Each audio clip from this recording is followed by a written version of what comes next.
What if the next message from the stars is already here, folded inside the faint silver glow of a visitor we barely noticed? Tonight we follow a ribbon of light that arrived without announcement, slipped past the outer pickets of the solar system, and if a quiet cluster of astronomers is correct, has been humming an alien lullaby ever since. Its name is 31 Atlas, a hyphen and 3 letters that read like shorthand for a classified file. A code you half remember from a dream.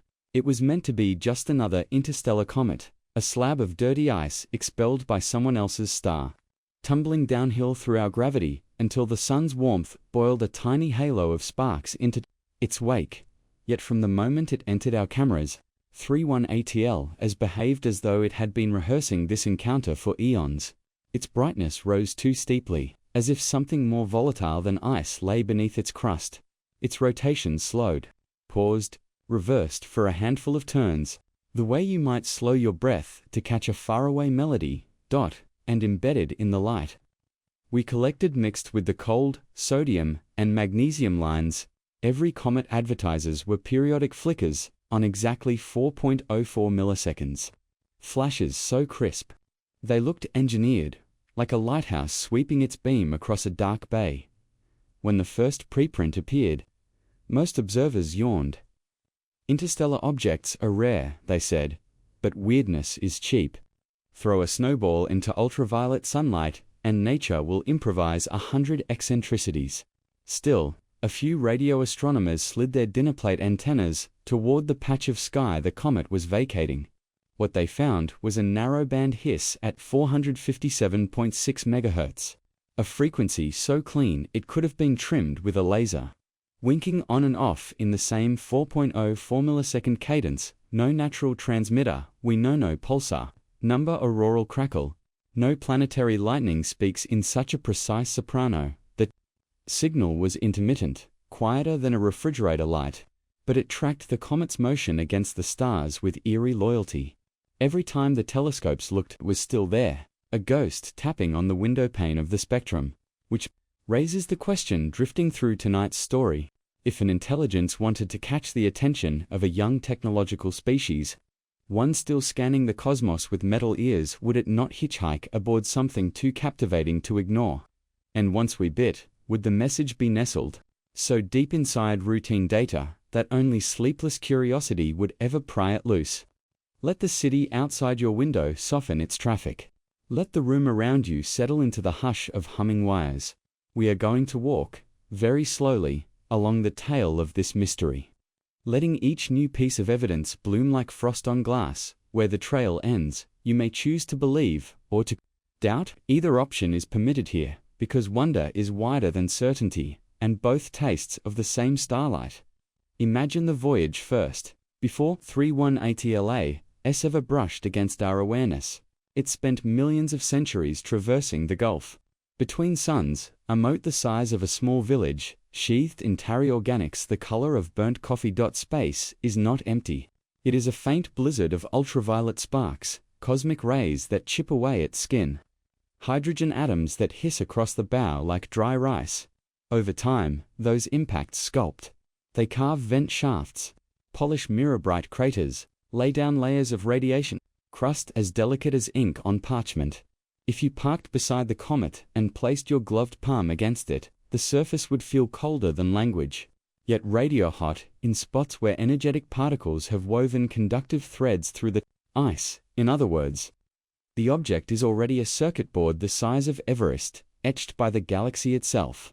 All it would need, then, is a spark of intent, an embedded beacon powered by temperature gradients, or by the electric wings of the solar wind itself to begin its slow morse against the dark.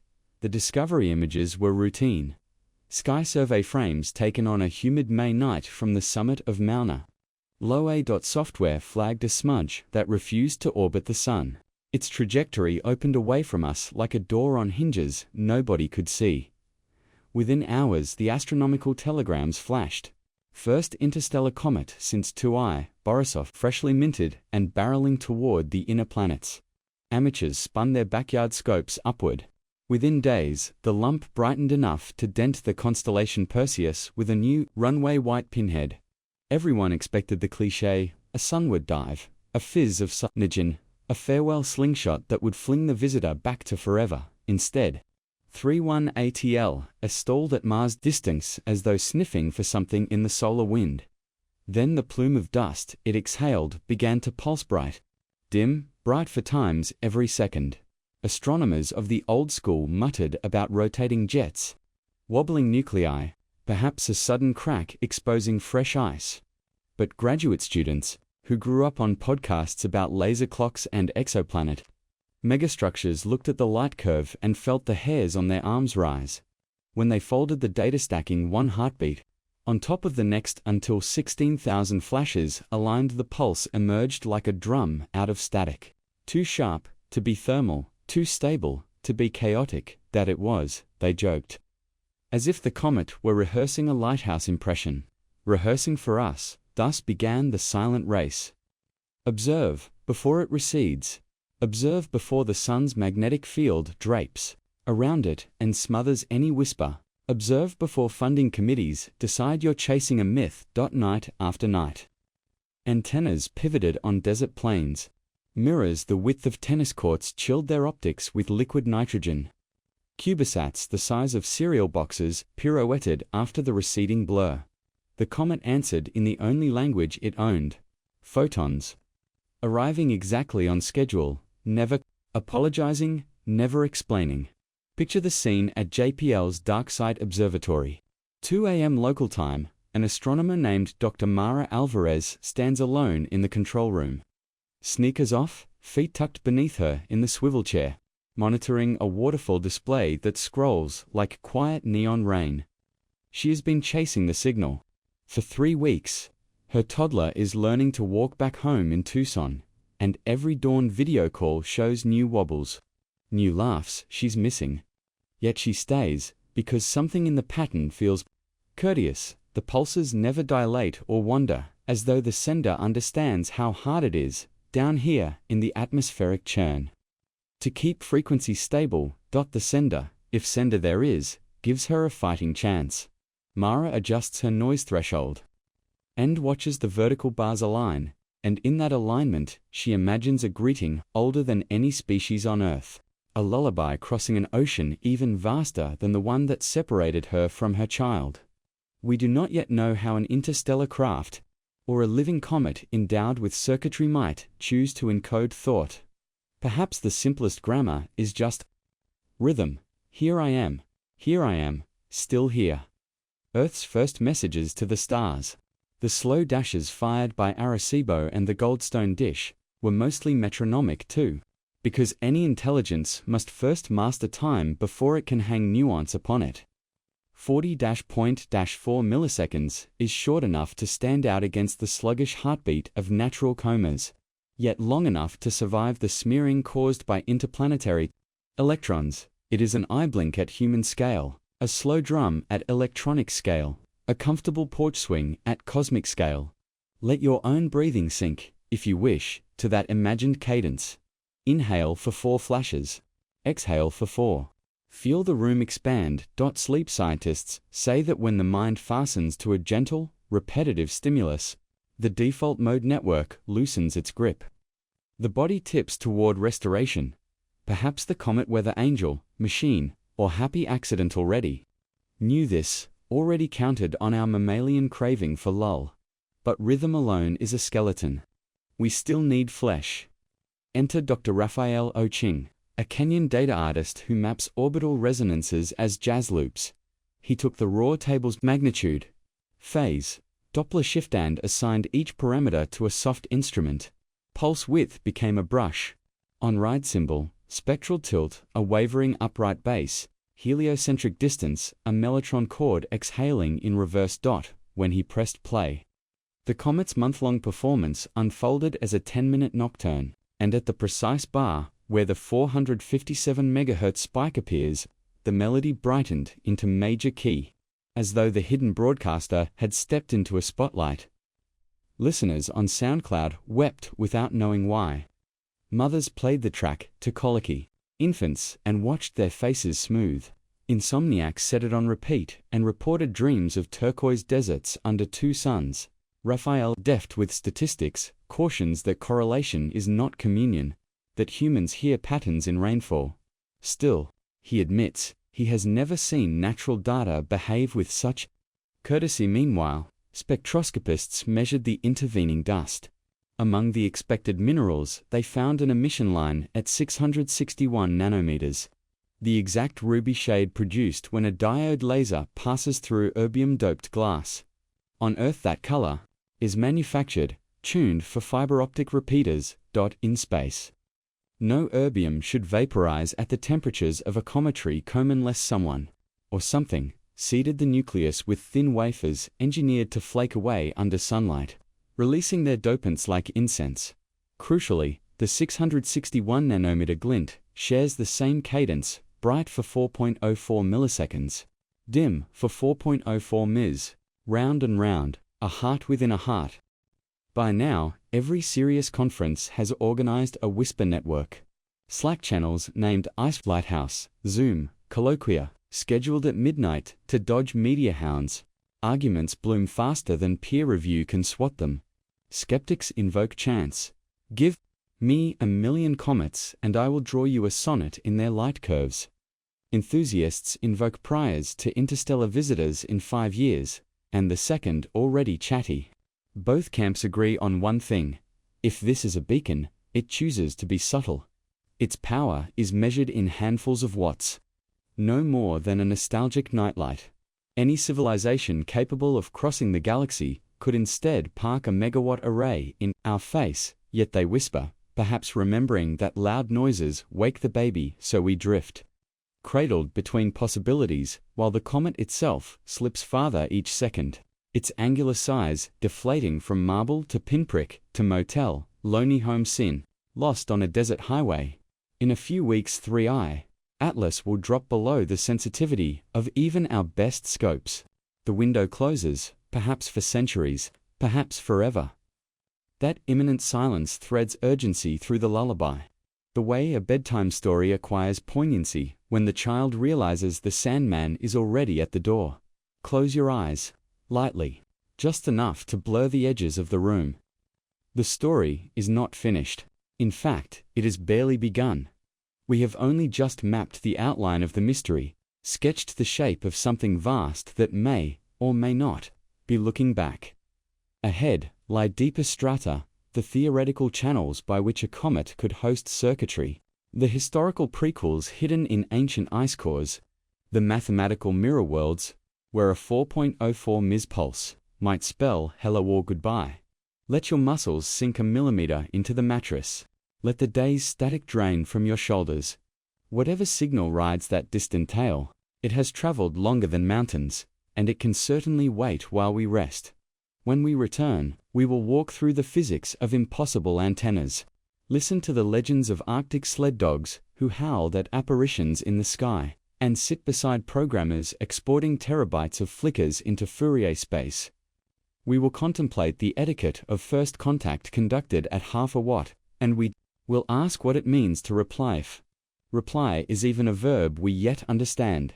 For now, breathe in cadence with a comet you will never touch. Exhale the residue of earthbound worry. The night is velvet. The cosmos is patient, and the next chapter will still be here when you awaken.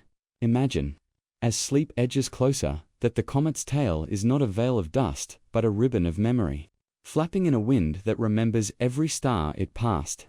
Each grain, no larger than a breadcrumb, carries an imprint, a magnetic scratch, a nanoscale pit arranged in stripes, too narrow for optical scopes, yet wide enough for an electron beam to read.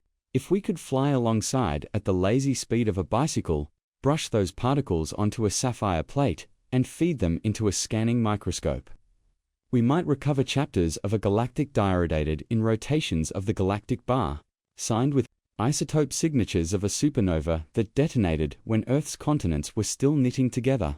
Impossible today, but storage is cheap in the future. Maybe tomorrow's children will scoop the tail the way Victorian ladies scooped seafoam into glass bottles, preserving a summer afternoon. Until then, we must work with the light we caught in a basement lab beneath the birch forests of Stockholm. Postdoc Lena Forstrom threads 700 hours of comet photometry through a Bayesian sieve. Hunting for phase shifts smaller than a mosquito's wingbeat. She is listening for concealment. Subtle tweaks where the cadence skips half a millisecond.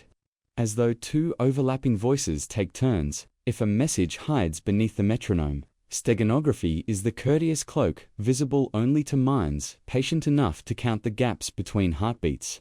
Preliminary posteriors suggest a second carrier, every 137 pulses. The amplitude dips by 0.3%, a modulation so gentle it could be the sigh of a reader turning a page. Converting that deficit to bits yields 47 bytes per Earth day, about the length of a telegraphed sentence. Over the month we possessed the comet, we may have received a single paragraph, a haiku to a moth race, a breadcrumb from Encyclopedia Galactica. What might such a fragment say? Project colleagues, half in jest, run the bitstream through every known language model. Output resembles Sumerian, then Basque, then the lullabies sung by the Ainu of northern Japan. Statistical mirages. Yet one line repeats across trials. Remember the warm ocean, pareidolia, most likely. Still, ocean and warmth are precisely what a comet lacks. Gifts we alone possess in abundance. Perhaps the sender flatters, perhaps it warns. Lena prints the phrase and tapes it above her monitor. Talisman against tunnel vision. Reminding herself that even the driest code must eventually flow into human meaning. Meanwhile, down a corridor, smelling of ozone and coffee, materials engineer Matteo Ibarra cultures ice samples inside a vacuum chamber, chilled to 30 Kelvin. Colder than the comet's skin, he bathes the crystals in proton beams, mimicking cosmic rays, and watches conductive filaments bloom tiny. Lightning frozen mid-flash. The maze of fractures behaves like circuitry. Apply voltage at one point. Resistance drops at another, a neural net etched by entropy. Matteo calculates that a block of dirty ice the size of a suitcase could host 10,000 adaptive nodes, enough to store half a Bible or guide a sail. Power arrives free of charge. When sunlight warms one face, electrons migrate toward the cold side. A thermoelectric heartbeat cycling every rotation. No super technology required, only time, the patience of glaciers riding mountains into fjords. If civilization wished to broadcast from the frigid lanes between stars, it could do worse than seed comets with self-scribing circuits, chemistry doing the heavy lifting. Survival is built in. Crack, sublimate, refreeze, migrate. The message scatters across the galaxy like dandelion seeds on a playground wind. History, too, whispers of prior passers-by. Glaciologists, drilling at Allen Hills, Antarctica, extract cores reaching back to million years. At 312 meters depth, they find a nitrogen isotope, spike bracketed by dust enriched in iridium and magnetite fingerprints of an object untethered to our solar system. Something that crossed, deposited, and left before hominids dreamed of fire. Microscopic beads in the same layer carry remnant magnetism aligned to no earthly field. When spun in a squid magnetometer, their moments orient along a vector that points, at the date of deposition, toward a now empty reach of the southern sky. Coincidence is generous. Patterns are stingy. We have been brushed before, perhaps repeatedly, by silent couriers who preferred not to knock but to slip envelopes under the frozen door, back under the comet's dwindling glow. Mission planners. Sketch probes, they will never fly. A solar electric chasecraft. Ion engines, whispering blue flame, launching in 2032 to catch 3 IATLAS near Jupiter's orbit, harpooning a cube of its flesh, returning the package in a hermetic casket. Funding agencies smile politely.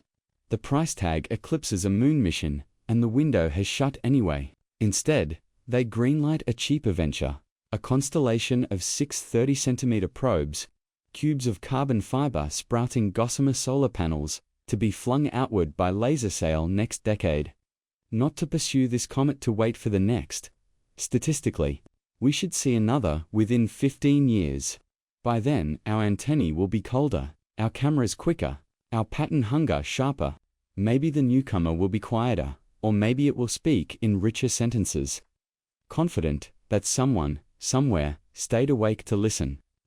The night deepens. The house around you exhales. Let us linger on the etiquette of reply. Suppose we organized our own 457.6 MHz wink say from Arecibo's surviving dishes, or from a swarm of small satellites at Earth's leading Lagrange point. What courtesy should we inject? The first rule, do not shout. If the visitor whispers at half a watt, answer likewise. Anything louder is colonial. Second rule, echo structure before content. Send back their cadence, 4.04 milliseconds, a mirror, acknowledging recognition. Third rule, add a gentle deviation, a signature proving intelligence shift every 137th interval by half a phase. The numerical equivalent of a smile. Content can wait. Conversation begins with mutual awareness. Astronomer poets propose sending prime numbers encoded in pulse pairs, or perhaps the frequency ratios of a lullaby every Earth child knows, Brahms' Wiegenlied in binary tempo. Others argue for silence. The safest coin in a dark forest is the one you keep in your pocket. They warn that any reply might tag us as cooperative, easier to farm than to befriend, yet the comet itself is leaving, not invading. If it wished us harm, it had millennia to nudge asteroids our way. Its politeness feels cautious, almost tender. The way a stranger lights a candle for someone else's child. Fold these speculations into your breathing. Think of the ion tail stretching 30 million kilometers, a line drawn across the galaxy's ruled notebook. Each charged particle there has been peeled from the nucleus by sunlight, lifted into the vacuum, and set drifting. Freer departure. Tonight, you, too, practice letting go of errands headlines, the faint hum of unpaid bills. With every exhale, you mimic the tail, surrendering a microscopic part of the day. The room is safe, the comet is harmless, the vastness is only the blanket you pull higher under your chin. Whenever thought races, return to the drum of 4.04, subdividing it like a musician, one tewa dwoje, trije, czwórje. The count has no goal. It is a raft, spacious enough for restless minds. Some listeners wonder about theology.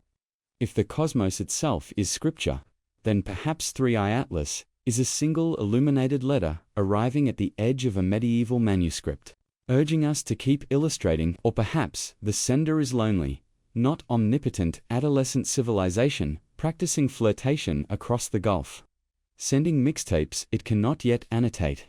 Theologian Dr. Mailing Joe, who divides her week between planetary science and Jesuit retreat houses, drafts a short homily. Revelation is usually soft. Thunder belongs to meteorology. A whisper allows refusal, preserves dignity. God, too, might prefer the half-watt. Her students giggle, then grow thoughtful, because respect is a currency every discipline spends. And what of dream interception? Sleep labs in Kyoto record volunteers napping while the comet's light loop plays through pillows embedded with flat speakers. Subjects report uniform motifs, swimming upward through turquoise haze, breaching a surface that reflects two suns, being offered a silver coin that vibrates like a phone. Neurologists note increased theta waves, the signature of creative insight. One artist awakens and immediately paints a spiral of snowflakes, each flake imprinted with the 4.04 milliseconds barcode. The piece hangs in a small gallery off Shihu Avenue. Title simply Reply Later. Tourists stand before it and feel, without evidence, that the cosmos likes them. That somewhere, a candle burns behind a curtain. Soon, we must descend to the final layer. The mathematics of goodbyes. 31 ATLA as will soon dim to 25th magnitude, that is 1 photon every 5 minutes in a backyard mirror. A statistical ghost, the radio whisper already slips beneath the ionospheric crackle. In another fortnight, only the most patient software will swear it still exists. Scientists will archive the spreadsheets, queue new grants, swivel to the next target. Graduate students will box the cables, label them with blue painter's tape, carry coffee-stained notebooks back to fluorescent offices. Yet data, unlike flesh, does not die. It cools, waits, metastasizes into fresh questions. In 10 years, a high schooler browsing a public archive may stumble upon the cadence. Wonder, recode it into a science fair AI, and coax a fuller alphabet from silence. Discovery rarely delivers closure. It prefers invitations, so we let the visitor go. Not with sorrow, but with gratitude. The way you close a beloved novel whose last page is missing. Trusting the characters to continue beyond the margin. Its pulses fade, your pulses slow. The mattress learns your contours. Gravity loosens its grip by a gram, maybe two. Somewhere outside, an early commuter starts a car engine. Yet the sound reaches you, cushioned, remote. Another comet whose path you need not compute.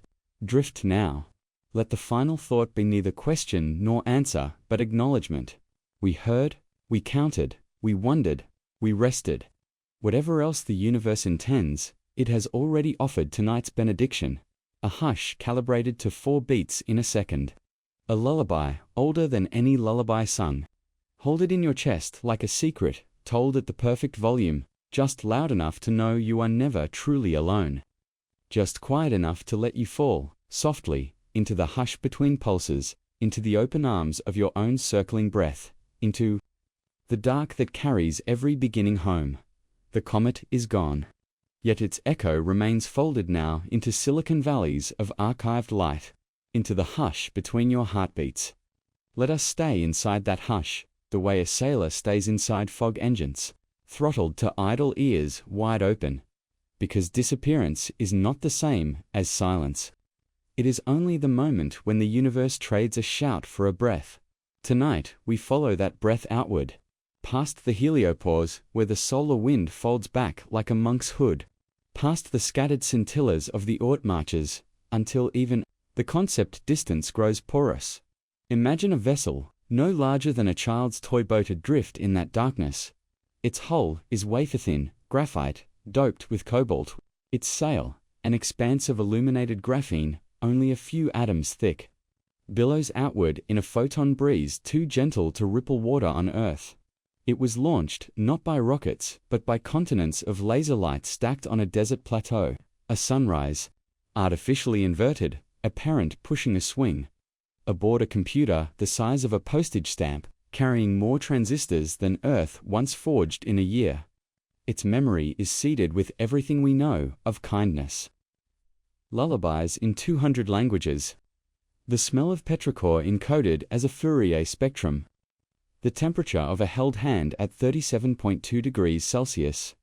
Also, a mirror copy of the comet's 4.0 for millisecond pulse, lengthened by square root 2 so no one mistakes it for accidental. We gave it no destination. We aimed it toward the apex of the sun's motion, a spot empty of known stars. A polite knock on the void's infinite door. The craft is called Lantern 1, because lanterns are carried, not fired. And because a lantern can be left on a step even if no one answers, it will travel 1,000 years. Your great-great, repeat 30 times, grandchild might be the first to notice its breadcrumb pings grow fainter, then cease. But tonight, Lantern 1 is only a thought experiment, a bedtime toy. Hold it in your mind the way you once held a at summer camp, bend it once, hear the inner ampule crack. Watch the cool green bloom, don't notice how the light does not shout, yet still defines the edges of your hand. That is how information survives, by gentleness, by contour, by invitation to come closer. Now let the room tilt a fraction, as if the bed itself were a very slow seesaw. We are returning to Earth, but on the night side, where cities glimmer like colonies of bioluminescent plankton.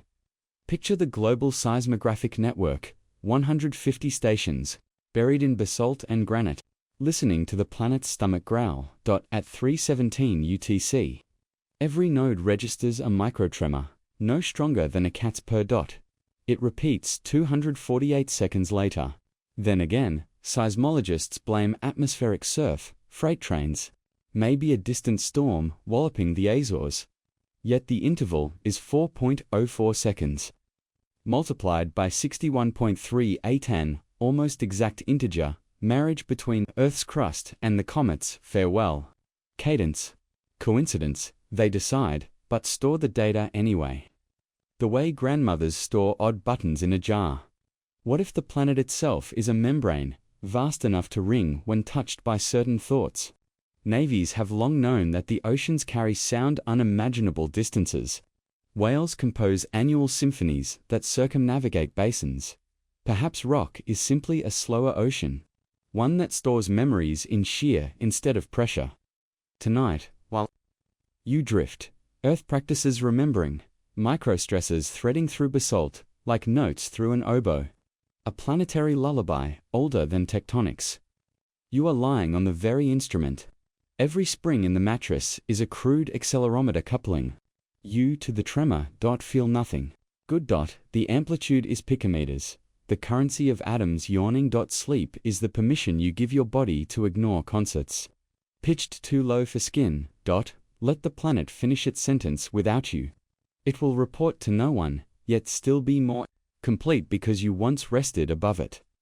Somewhere east of the Urals, a technician named Anya closes her shift inside a mineshaft designed to detect dark matter. The apparatus is a chandelier of germanium. Crystals chilled to melt. Each crystal, listening for the gentle slap of a wimp. Instead, she measures a serpentine drift of charge, synchronized you, guessed it, every 4.04 milliseconds. Riding the crest of seismic whisper like a surfer who refuses to quit. The event rate is 1 electron hole. Pair every 6 minutes.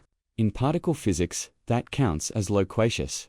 She screens radon, screens cosmic muons, screens her own heartbeat conducted through the cable trays. The signal remains. Polite as fog on eyeglasses, Anya thinks of her grandmother telling stories. Of Zoria, the Dawnstar goddess who braided mornings from threads of night, Old Slavonic. Myth claims Zoria kept a hound chained to Polaris. When the chain rattled, destiny shivered. Anya does not believe in destiny, but she copies the waveform to a flash drive, labels it Z-Voice AMP 1E, and walks out into pre-dawn cold that smells of diesel and silver birch. On the ride home, the minibus radio is off.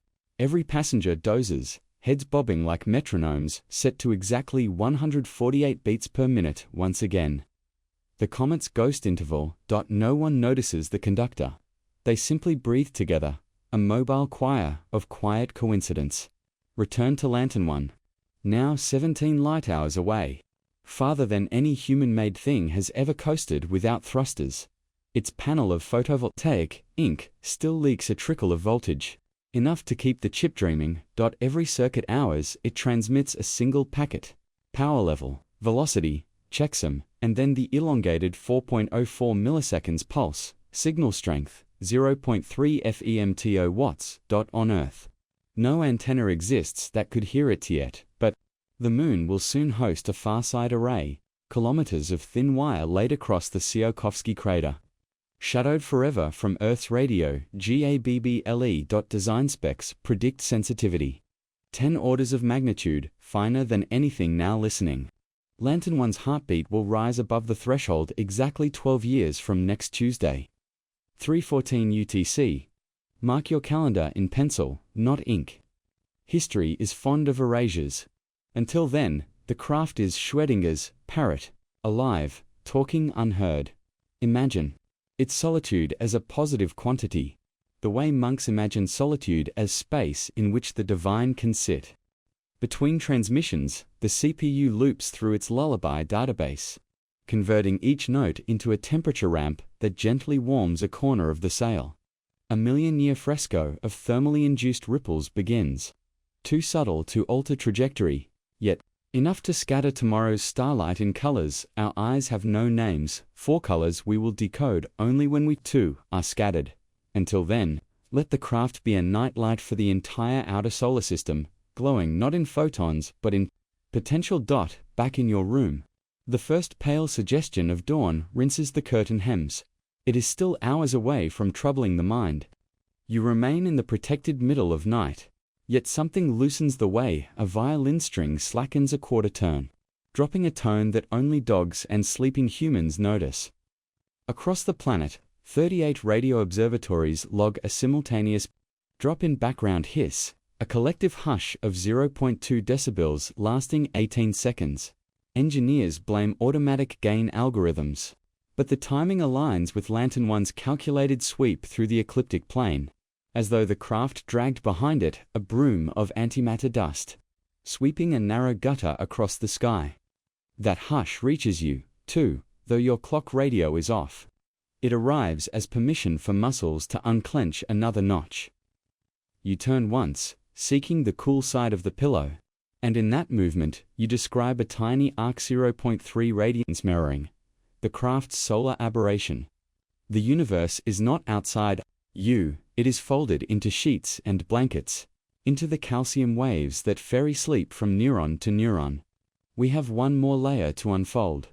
Thinner than tissue, the possibility that the comet's pulse was never meant for Earth at all, but for the craft we would one day launch, a message in advance of its own reply, the way a mother sings to an unborn child.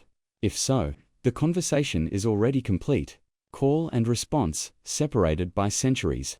Halves of a shattered whole, finally reaffirming symmetry.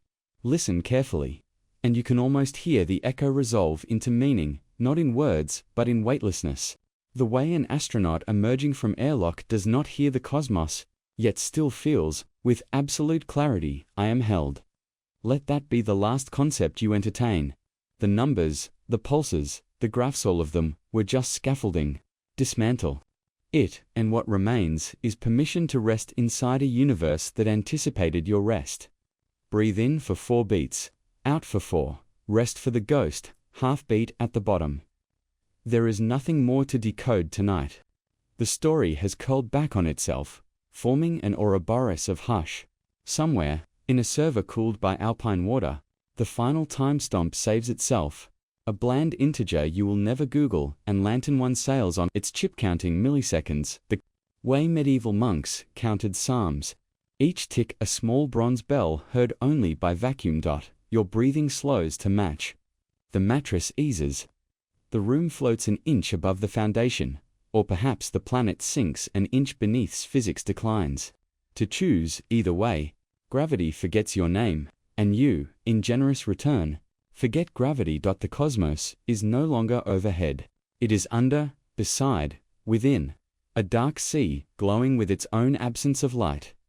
Drift now, whatever signals await human, cometary, or yet unimagined, they will still be there when you wake, patiently repeating their quiet syllables until the day we cup our hands around the air and realize the word we are hearing is simply yes. The word is not an ending. It is a hinge. Fold against it, and the dark swings open into a corridor older than atoms. You are already walking it barefoot. Because shoes remember gravity too fondly, the floor is neither warm nor cold. It is the exact temperature of your childhood kitchen at 3 a.m. When you crept toward the refrigerator's soft hum to prove the world still ran while parents slept, that hum is here again. Stretched across light years, lowered for octaves, stripped of every overtone, save one, the 4.04 millisecond click. Now turned heartbeat bass for a universe learning its own rhythm. Lantern 1 hears it. Though it has no ears, the chip's quartz oscillator compares the incoming tick to its local clock, finds a mismatch of 0.0003 parts per million, and obediently trims its tempo. A creature of glass and gold syncs itself to an anonymous lullaby. In doing so, it becomes the first convert of a religion whose scripture is entirely timing. Behind it, the sail furrows to ripples intersecting at 61.38 degrees, the same angle that seismic whisper traced through Earth's mantle. Accident, or echo? The craft stores the question as another line of code. Expect phase drift plus or minus 0.3 microseconds. Centurion sails on content to let centuries file the answer. Meanwhile, the moon has begun to dream electrically. Inside Tsiolkovsky, the unborn array lies, rolled like carpet, copper threads, thinner than red blood cell with sleeping in vacuum-proof canisters. Each strand is coated with cesium. When finally unspooled, solar ultraviolet will kick off a photoelectric skin, turning wire into an antenna that feels rather than listens. Its designers' children who were infants when 3 IATLAS first flared call the project Miseru, after the Synovial monkey, because they intend to measure what no eye will ever see. Tonight, they rehearse in simulation. Inject Lantern One's predicted femtowatt signature into synthetic noise. Run Bayesian filters until meaning surfaces like a trout in dawn water. They hyphervey across continents. Then go to beds, too small for adult dreams. None realize their office clocks. Jitter 4.04 milliseconds every 248 s, disciplined by the same internet backbone that once carried Arecibo's data. The pulse has already braided itself into the planet's wiring, a root system quietly prepping the future orchard.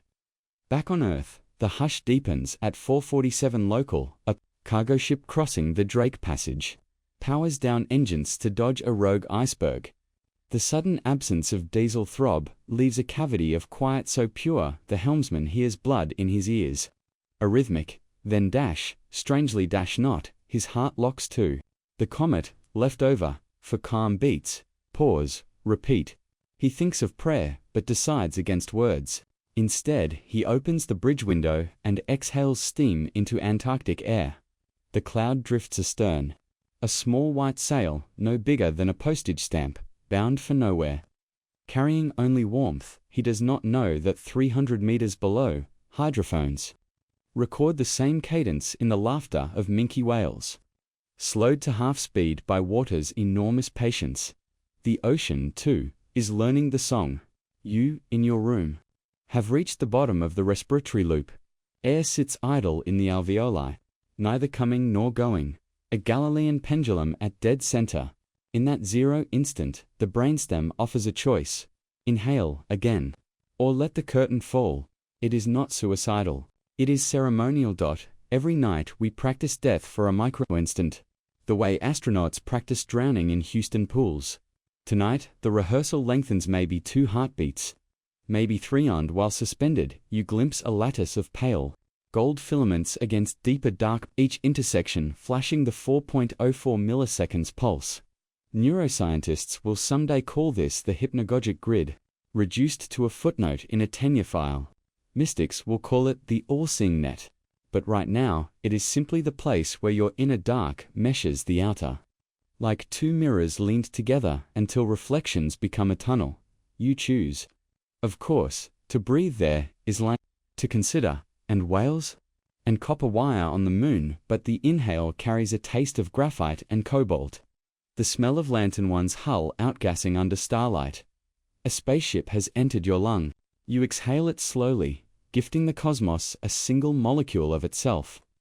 Round trip complete. Time loosens its arrow to keep you company. The narrative dilates into 4 simultaneous vignettes, each running at quarter speed, phases offset by exactly 1.01 milliseconds. One Anya, the dark matter technician, dreams of a hound leashed to a silver thread. The hound trots along the curve of Earth.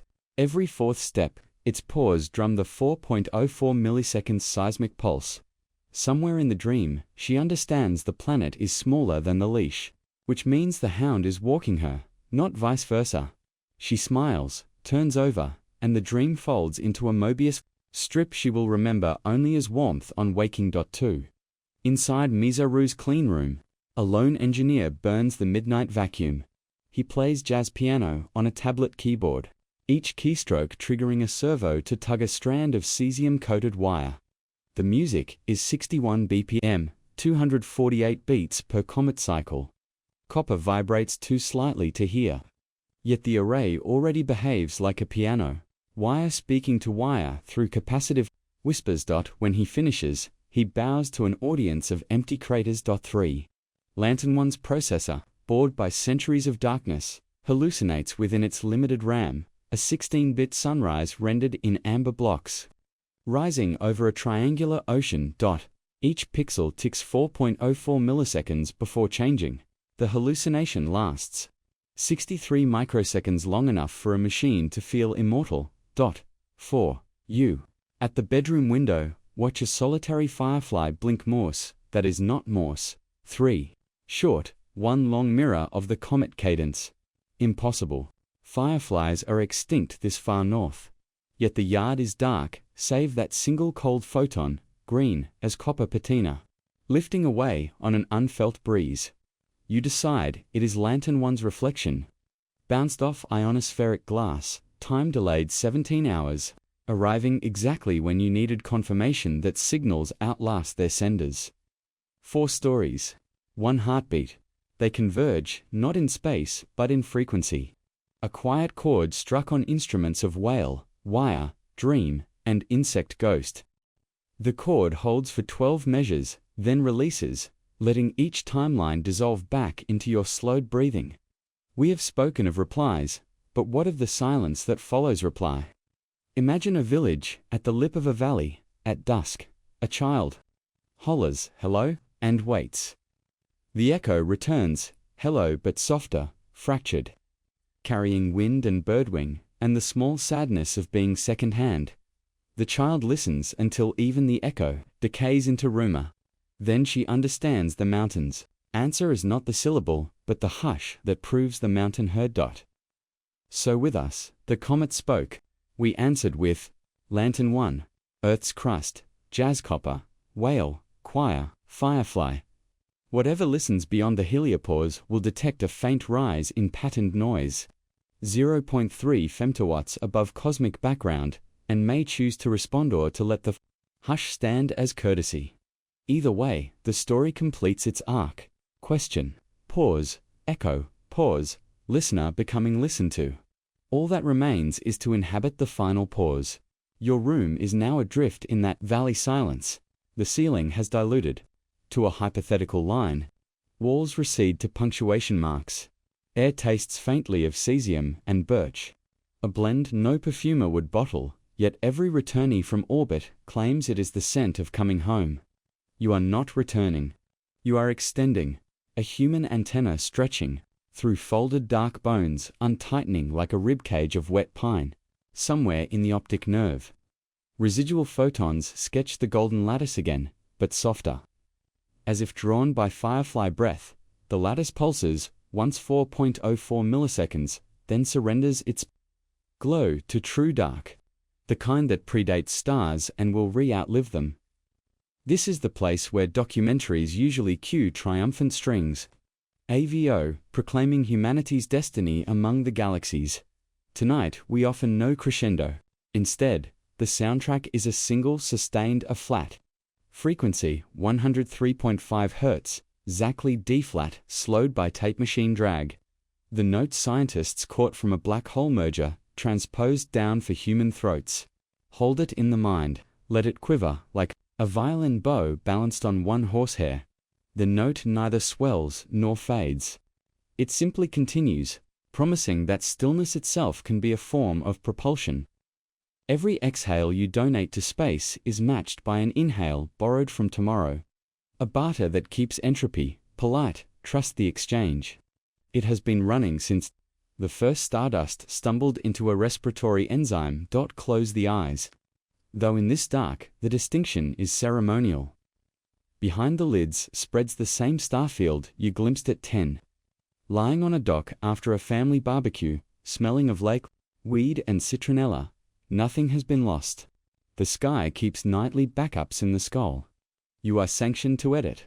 Remove the satellites. Dim the Milky Way to a watercolor wash. Leave only the immaculate black between stars. Into that black, drop the 4.04 millisecond click like a pebble. Watch. Concentric circles expand not through space, but through attention itself. Each ring carrying away a minor care, an unpaid bill, an awkward sentence spoken at lunch. Tomorrow's alarm. They travel outward until the furthest ripple blends with the curvature of your mental dome. Becoming the horizon you can never reach. There is nothing left to do but be the water that held the ripples. Perfectly still now. Reflecting nothing because nothing needs reflection. Somewhere outside, the earliest bird tests a single note. You hear it through double-pane glass, as if through water. A needle dropped on vinyl far down the hall. The universe is turning over, readying. Side B let it. Your part in the symphony is complete. You have provided the rest, the measured rest that gives rhythm meaning. The mattress receives your full weight like a conspirator, exhaling a sigh of springs that also follows the comet cadence for creaks. Pause, then stillness. Even furniture has learned the lesson. We leave you here, but not in abandonment. Picture a library with no shelves, books floating edge to edge, spines aligned by Nande or by sentiment, whichever the patron requires. A single volume hovers within reach. Its cover is matte black, title embossed in braille. You feel through the fingertips of the mind. Appendix to the hush, addenda, never sent. Open it, and every page is blank except for a tiny notch, punched through the margin, every 4.04 milliseconds. Letting starlight wink through red by moonglow, the notches spell no words. They simply offer place for finger to rest, pulse too. Pulse, a tactile rosary for the agnostic. Turn the pages as slowly as breath allows. When the book ends, you will find the back cover is a mirror dimmed to 25th magnitude. Reflecting the reader you were a sentence ago. Close it, shelve it among the floating canon, or rather. Drift, dash away. No due date. Libraries, forgive everything. Even the failure to return, because stories enjoy being reread in new bodies, and so the documentary dissolves. Not with fade to black, but with fade to heart, your heart, for gentle beats, pause. For gentle beats, pause, the cadence that has accompanied every line. The keel rhythm beneath fondre of thought, may it steer you softly toward the shore that appears only when eyelids concede. May you wake, having forgotten every word, yet humming the note that bridges, comet, chip, whale, wire, dream. May the day ahead feel, at odd moments, like an echo you forgot you sent. And should you someday stand on a dock or a driveway and hear a click too regular for insects, too soft for machines, pause just long enough to smile at the mountain that chose not to answer, but to listen. We end as we began, with a hush calibrated to 4 beats in a second. A lullaby older than any lullaby sung. Hold it in your chest. Like a secret told at the perfect volume, just loud enough to know you were never truly alone, just quiet enough to let you fall softly into the hush between pulses, into the open arms of your own circling breath, into the dark that carries. Every beginning home, the dark that receives you, is not empty. It is prepaid, charged with the small deposit of every sigh you have exhaled since birth. Accountants of the cosmos, those imaginary auditors with clipboards of neutron, starlist the balance as negligible. A dewdrop of warmth, a few grams of carbon dioxide, 1 fingernail of water vapor. Yet ledgers themselves have mass, and across the parsecs, their weight bends starlight a fraction of an arcsecond. Enough to delay photons by 4.04 milliseconds. Nothing is lost.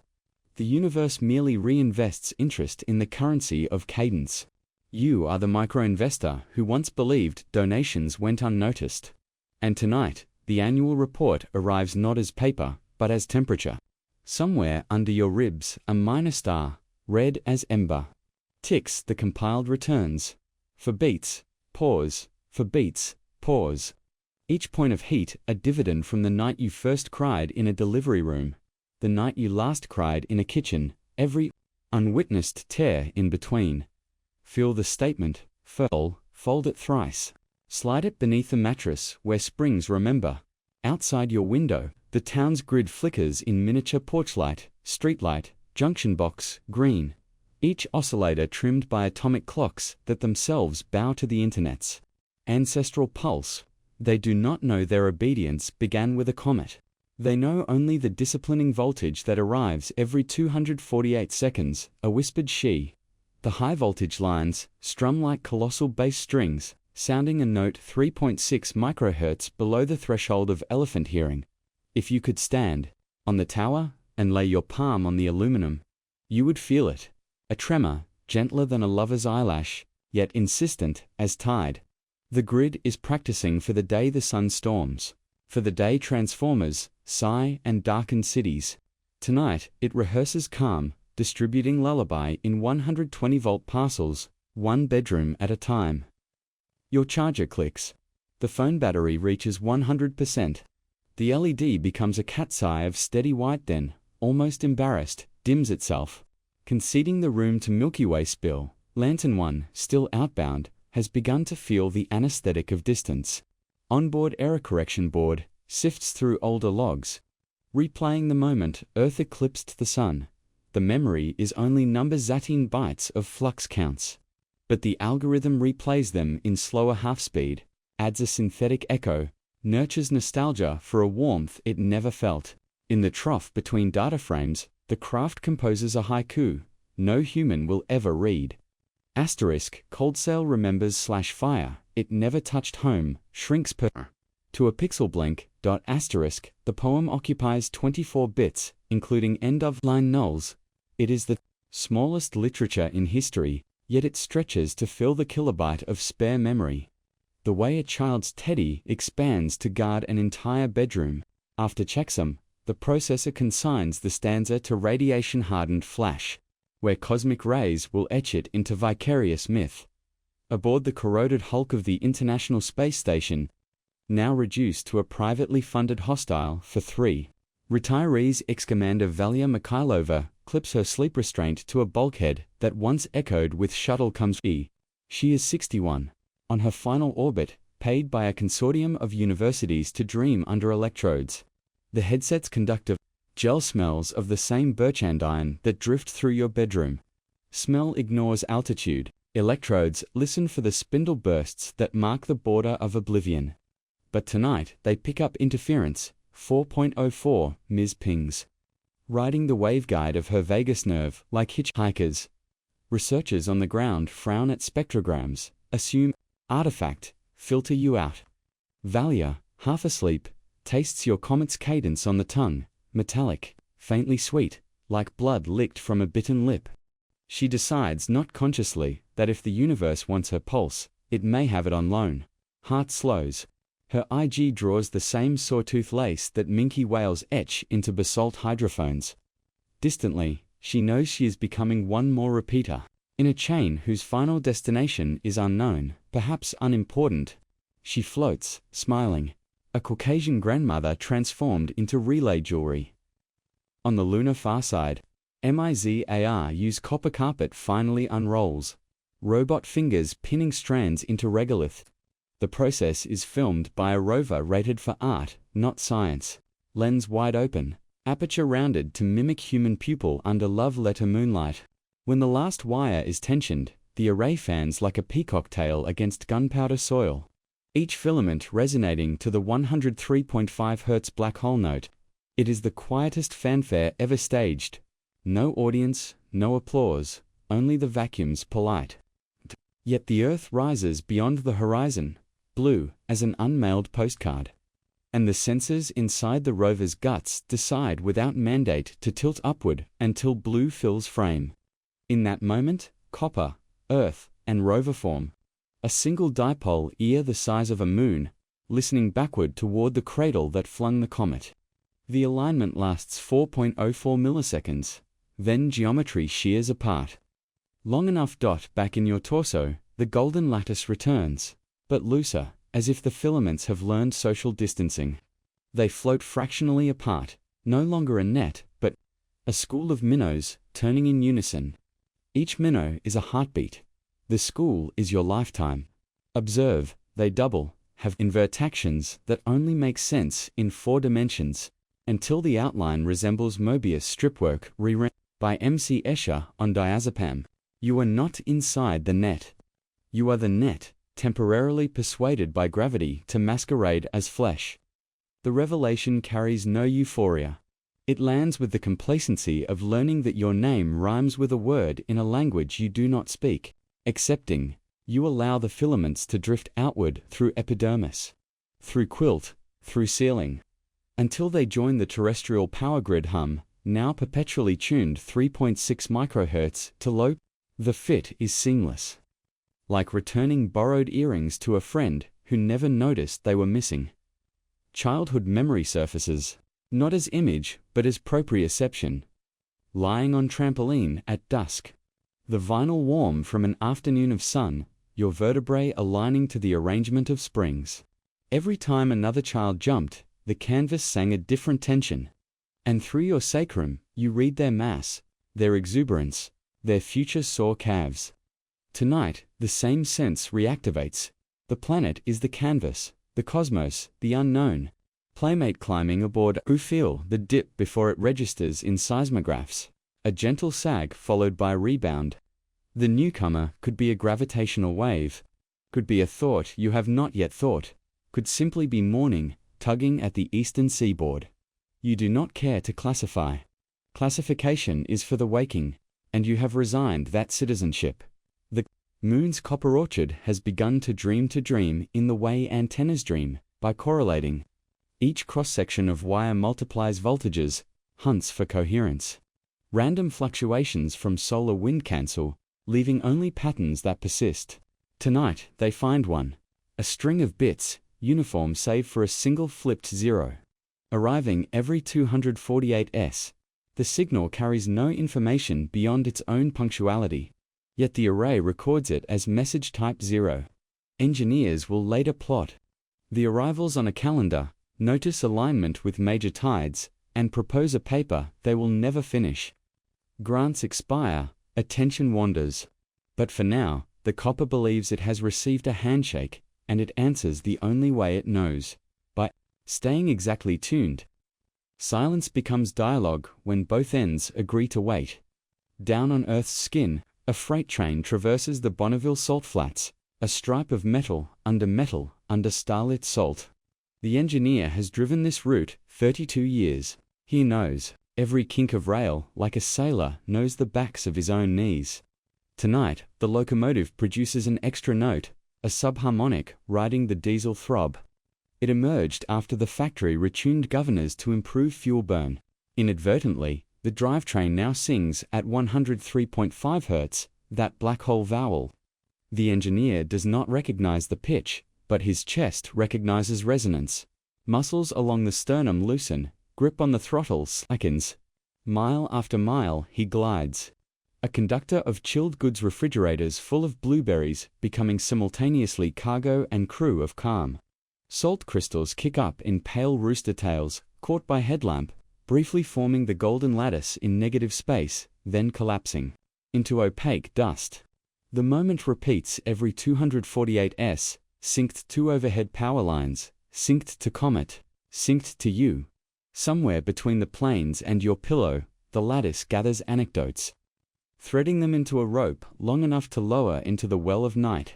Each story, not Minky, Mizaru, Valia, Engineerads, Mass.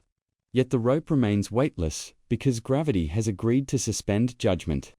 Lower, and you encounter prior episodes, the click in the mantle, the hush at Tsiolkovsky, the creak of mattress springs.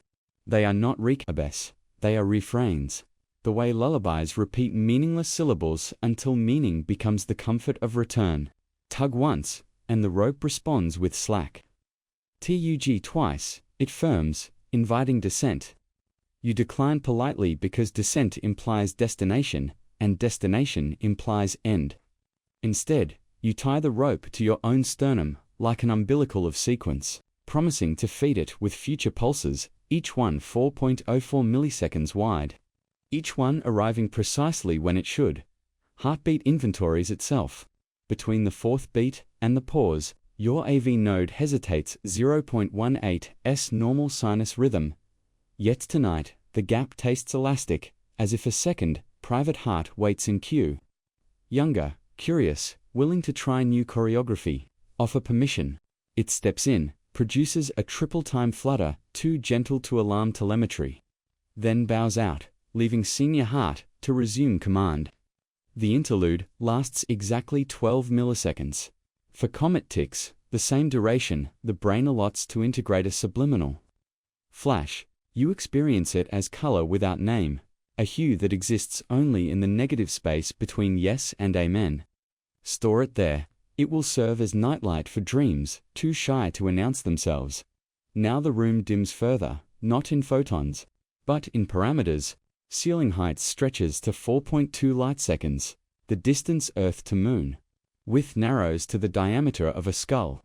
You occupy the intersection, a non-Euclidean foyer where echoes arrive before originals. Speak, and the comet answers before. You inhale. Stay silent, and it anticipates with courteous nothing. Orientation loses meaning. Up feels like forward, forward feels like listen. Navigation is reduced to one instruction: align the next heartbeat to the click you almost hear. Succeed, and the lattice brightens by one photon. Fail, and it simply waits, indulgent as parent teaching bicycle. After 4 successful alignments, the lattice gifts a testimonial. The smell of library dust flips open. A sensory bookmark from the afternoon you first read of Ord clouds. Memory arrives without narrative. It is pure place, paper, sunshaft, the hush of concentrated elsewhere. Hold it. It is currency in the economy of calm. Outside, dawn has commenced its rehearsal behind the mountains, but the script allows it. No entrance for hours. Night extends courtesy to the narrative. The way a host delays turning on harsh overhead fluorescence, while a guest searches coat pockets for keys no longer needed. You are neither guest nor host. You are the hallway between, carpeted with hush. Tread gently. Other feet wail. Rover, train, astronaut grandmother also pass, also barefoot. No one bumps shoulders. Spacetime has relaxed spacing etiquette to a single rule. Keep pulse in phase. Compliance carries new virtue. It is simply easier than resisting. The final descent is not downward but inward, like slipping between the twin pages of an open book until the spine becomes horizon. Close the book, and you remain inside, a paper-thin bookmark shaped like your silhouette. Through the fibers, you still sense lattice glow, steady as greenhouse diodes, nurturing seedlings. In lunar regolith, outside the cover, the universe turns pages solar wind, planetary spin, galactic rotation each sweep, brushing the bookmark with ambient drafts of future. You do not turn. Bookmarks exist to remember one place. Hold it. Page 4 of an infinite. Volume, paragraph break. After the words asterisk, listen until the hush confirms you were heard. The comet clicks affirmatively. 4 beats, pause. 4 beats, pause. Even here, especially here, the conversation continues. Encoded, not in data, but in duration. A morse of quietud. Sleep is the agreement to let the volume close. Dreaming is the discovery that closure was illusion, that every page is perforated, that ink diffuses through scribbling footnotes onto adjacent sheets. You scribble. Asterisk, metronome equals heartbeat, anxiety. Curriculum accepted. Asterisk, the lattice reads, your note. Folds it microscopically, tucks it into a corner of the golden net, now indistinguishable from neural lattice, now indistinguishable from dream. No need for signatures.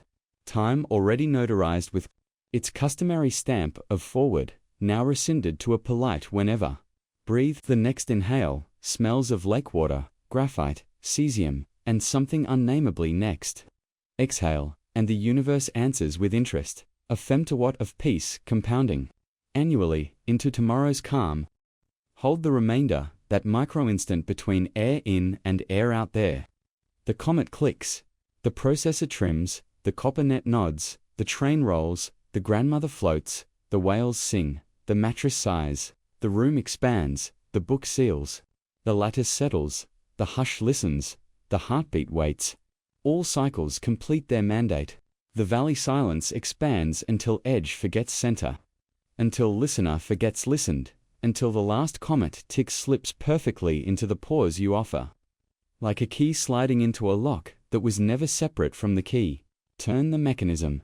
Releases nothing, requires nothing, simply acknowledges fit. Fit acknowledged, the dark becomes less environment and more accomplice. Pulling the blankets of vacuum up to your chin, kissing asteroid dust onto eyelids, whispering without words that stories begun in mystery may end in mystery and still be whole. You are the period at the end of that whisper, small, curved, quietly signaling, enough the clock on your nightstand forgets how to count. Its digits remain, but their order loosens. 1 drifts left of 2, 5 trades places with 0 a quiet mutiny. Of segments, that Decides time is nicer when it pulls instead of passes. You watch without watching. Eyelids have already gone transparent, turned into sheets of mica, through which the room glimmers. Outside, Earth's magnetic tail flutters like A scarf in solar wind, brushing the ionosphere, just enough to coax a 0.3 nanotesla psi. Observatories record it as noise. You feel it as the hush between two thoughts that almost rhymed. In that hush, 3 IATLAS rewrites itself, not the ice, not the dust. Those are only company jackets it wore, to be let into the inner lounge of planets underneath. The comet is a lattice of gaps, each vacancy exactly one missing carbon hexagon. Scientists call such vacancies asterisk defects. Asterisk, the comet calls them alphabet. It spells with emptiness, the way wind spells with chimes. And tonight, it has arranged a word against the magnetic carpet of the HELIOSPHERE. The word will never reach dictionaries. It is address, verb, and lullaby combined. Meant for readers who measure life in phase differences.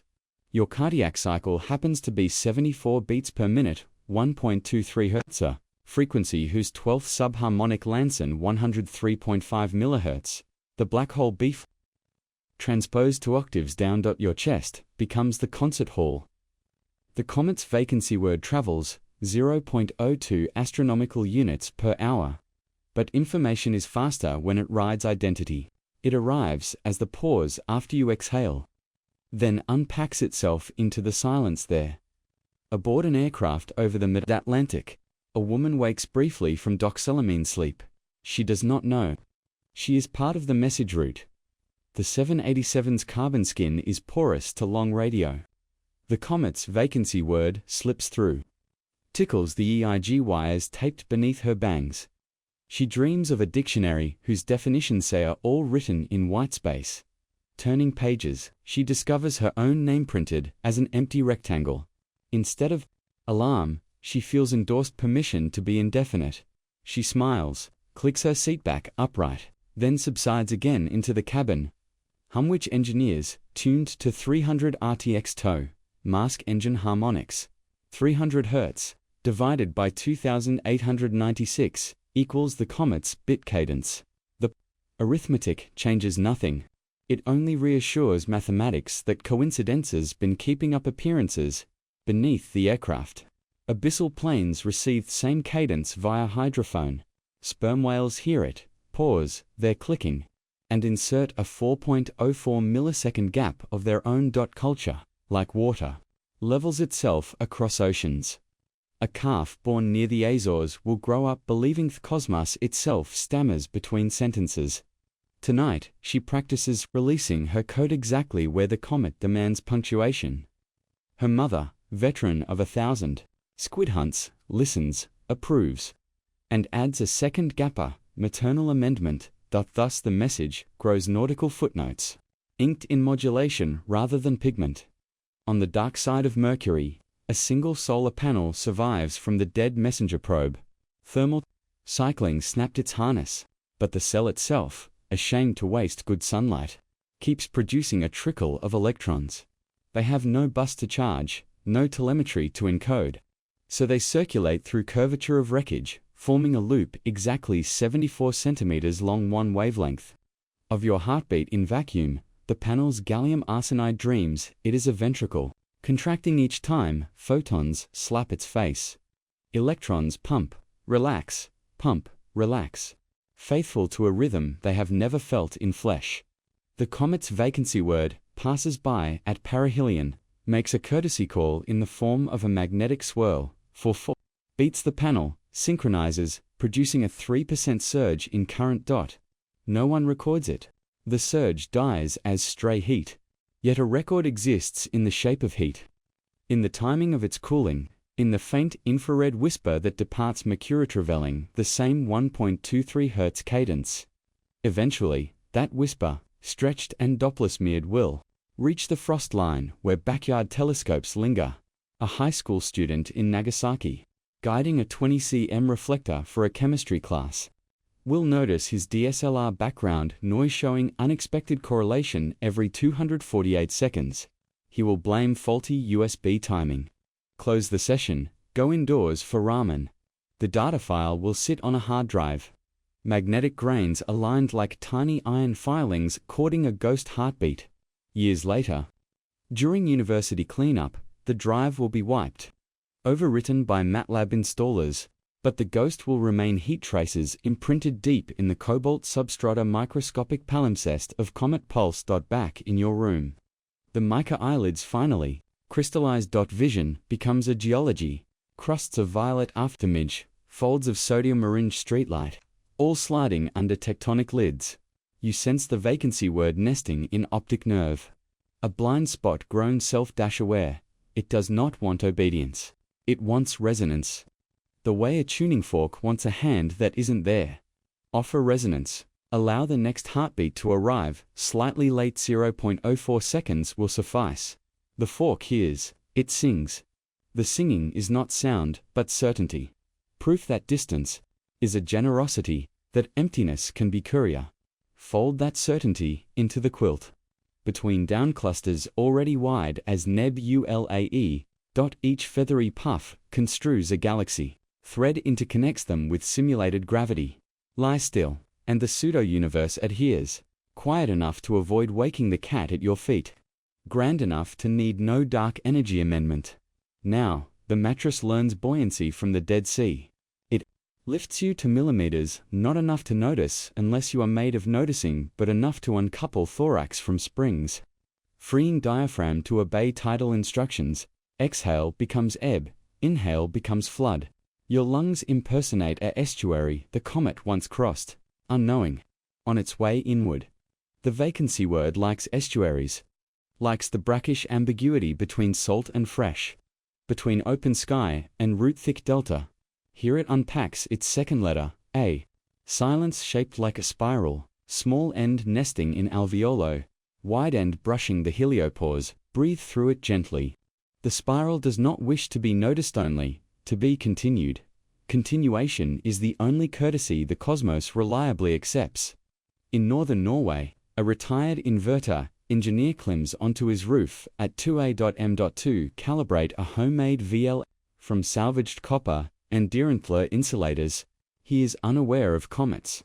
Whales, high school CCDs, but he knows impedance, the way sailors know reef knots. Tonight, the array presents a surprise. Standing wave ratio drops to 1:1 at 1.23 Hz. Perfect match, zero reflection. He blinks at the meter, suspects frost on connectors, blows. Warm breath, finds no condensation. Instead, his exhalation fogs the metal in a patina. Miniature of the galaxy's barred spiraland the match holds, or supplants analysis. He sits on cedar shingles, palms on knees, and listens with bones rather than ears. Inside his cochlea, stereocilia sway like kelp, picking up a cadence that isn't sound, only correspondence. For 30 minutes, he remains. Aging synapses entrained 274 beats per minute, remembering the pacemaker he designed decades earlier for a wife who later left for Thailand. Grief had frequency to arrhythmic. Tonight, it is smoothed, not erased, just phase-locked to something vaster when he finally climbs down. The SWR will skew back to ordinary, but he will keep the spiral frost in his parka sleeve all the way to breakfast, unsure whether he has received or transmitted the same 1.23 Hz, flicker rides power lines across the Baltic, finds a basement server farm in Tolenware racks of GPUs mine cryptocurrency no one spends. Cooling fans modulate spontaneously, producing a subharmonic that walks the floor and settles in the cot of the junior operators leaping off a double shift. He will wake refreshed, convinced he dreamed of surf, never knowing the fans borrowed his heartbeto mint. A single non-SWO's hash and hexadecimal contains the exact ASCII string asterisk vacancy. Asterisk block 8,437,612 will remember forever. Immutable ledger entry no auditor will query. Thus the comet's third letter enters global accounting. Balanced by work no human requested. You, in your buoyant Dead Sea bed, are the only ledger that matters. Now, the vacancy word completes itself as a triangle of silence, one vertex at your sternum, one at the moon's copper orchard, one at the solar panel on Mercury. Geometry folds until vertices touch, forming a tetrahedron whose volume is exactly one missing moment, Place your palm. Their metaphorically arms are optional. Tonight and feel the shape lock into place. It carries no message, only the fact of carriage. That is the final courtesy, to deliver absence intact. To prove distance never ruined anything, it only offered room. The refrigerator downstairs shuts off. The resulting microsurge travels wiring, arrives at your bedside bulb. Briefly dips filament, temperature be 0.03 Kelvin. Incandescent tungsten responds. By dimming 1/10 of aluminum perceptible, except to pupils dilated by dream. That dimming is the galaxy bowing. Curtain call after a monologue delivered to bedside radio. Accept applause in darkness. Light will return when compressors cycle. Until then, let the tetrahedron of silence nestle under rib. Let 1.23 Hz rock the remainder of night. Let whales, copper, GPUs, and frost keep courteous distance as they obey gravity well of your quiet. There is no risk of collision. Everything false has already been subtracted. Everything true fits inside one heartbeat of room. Somewhere past Neptune, 3-1 Atlas reaches, aphelion, and turns sunward again on a loop that will outlast every currency, every nation-state, every bookmark. It leaves behind no artifact, only the subtraction it once sculpted from carbon hexagons. That subtraction now belongs to you, a portable emptiness. A pocket of perfect vacuum you may carry into supermarkets, parent-teacher meetings, or the quiet moment before the alarm clock. Remembers how to count. Use it discreetly. When the world grows loud, place it over clamor like a glass over a candle. Sound will rush in, fill the void, and extinguish itself in the process. What remains is the small metallic click-off flame, giving up a sound not unlike 4.04 milliseconds of Comet silence. Not unlike the pause you offer your own heart each time you remember how stories begun in mystery may end in Mr. Yan still behold. Hold that click now. Between tongue and soft palate, like a secret olive pit made of night. Let it rest there while breathing slows, while the mattress descends the final 2 millimeters, while mica eyelids deposit last scales of vision. When you are ready, no hurry. Readiness is a tide, not a train's wallow once. The pit travels nowhere, but the click reverberates down a hallway hose. Length is the distance between here and hush. Walk that hallway, barefoot. At the far end. Darkness has already drawn a bath off 103.5 decibels. Below silence. Step in. Buoyancy will do the rest. Outside the hallway lies a lobby without furniture. It's floor-tiled with spectrograms of every lullaby ever hummed. You do not walk. You are carried by the same current that once ferried iron from supernova to hemoglobin. It knows the route, so you close transparent eyes and listen. The tiles sing not with voice, but with memory of vibration. A mother's fingertips on carnival glass, a subway rail trembling under 3 a.m. maintenance. The slow yaw of continental plates, discovering they too can shiver. Each memory is a pixel of quiet, packed so densely that silence gains color, a bruised blue halo at the limit of vision. Comet light, vacancy light, call it what you will. It illuminates nothing, outlines nothing, simply testifies that darkness, too, can refract. Ahead. An elevator waits with doors already open, cab absent. There is only the shaft, a vertical library of pressures, every depth your lungs have ever tasted, stacked like books. Choose any floor. The lobby understands preference as hesitation, so it grants the pause you need. When ready, step gravity. Offers a polite exemption. You descend at 9.8 millimeters per second squared, the exact acceleration of dreams in mammalian REM. Air parts. Returns, parts again. Silk curtains admiring their own embroidery. Around you, shelves of pressure whisper annotations. Asterisk, this one was the first breath after crying. This one was the last before kissing.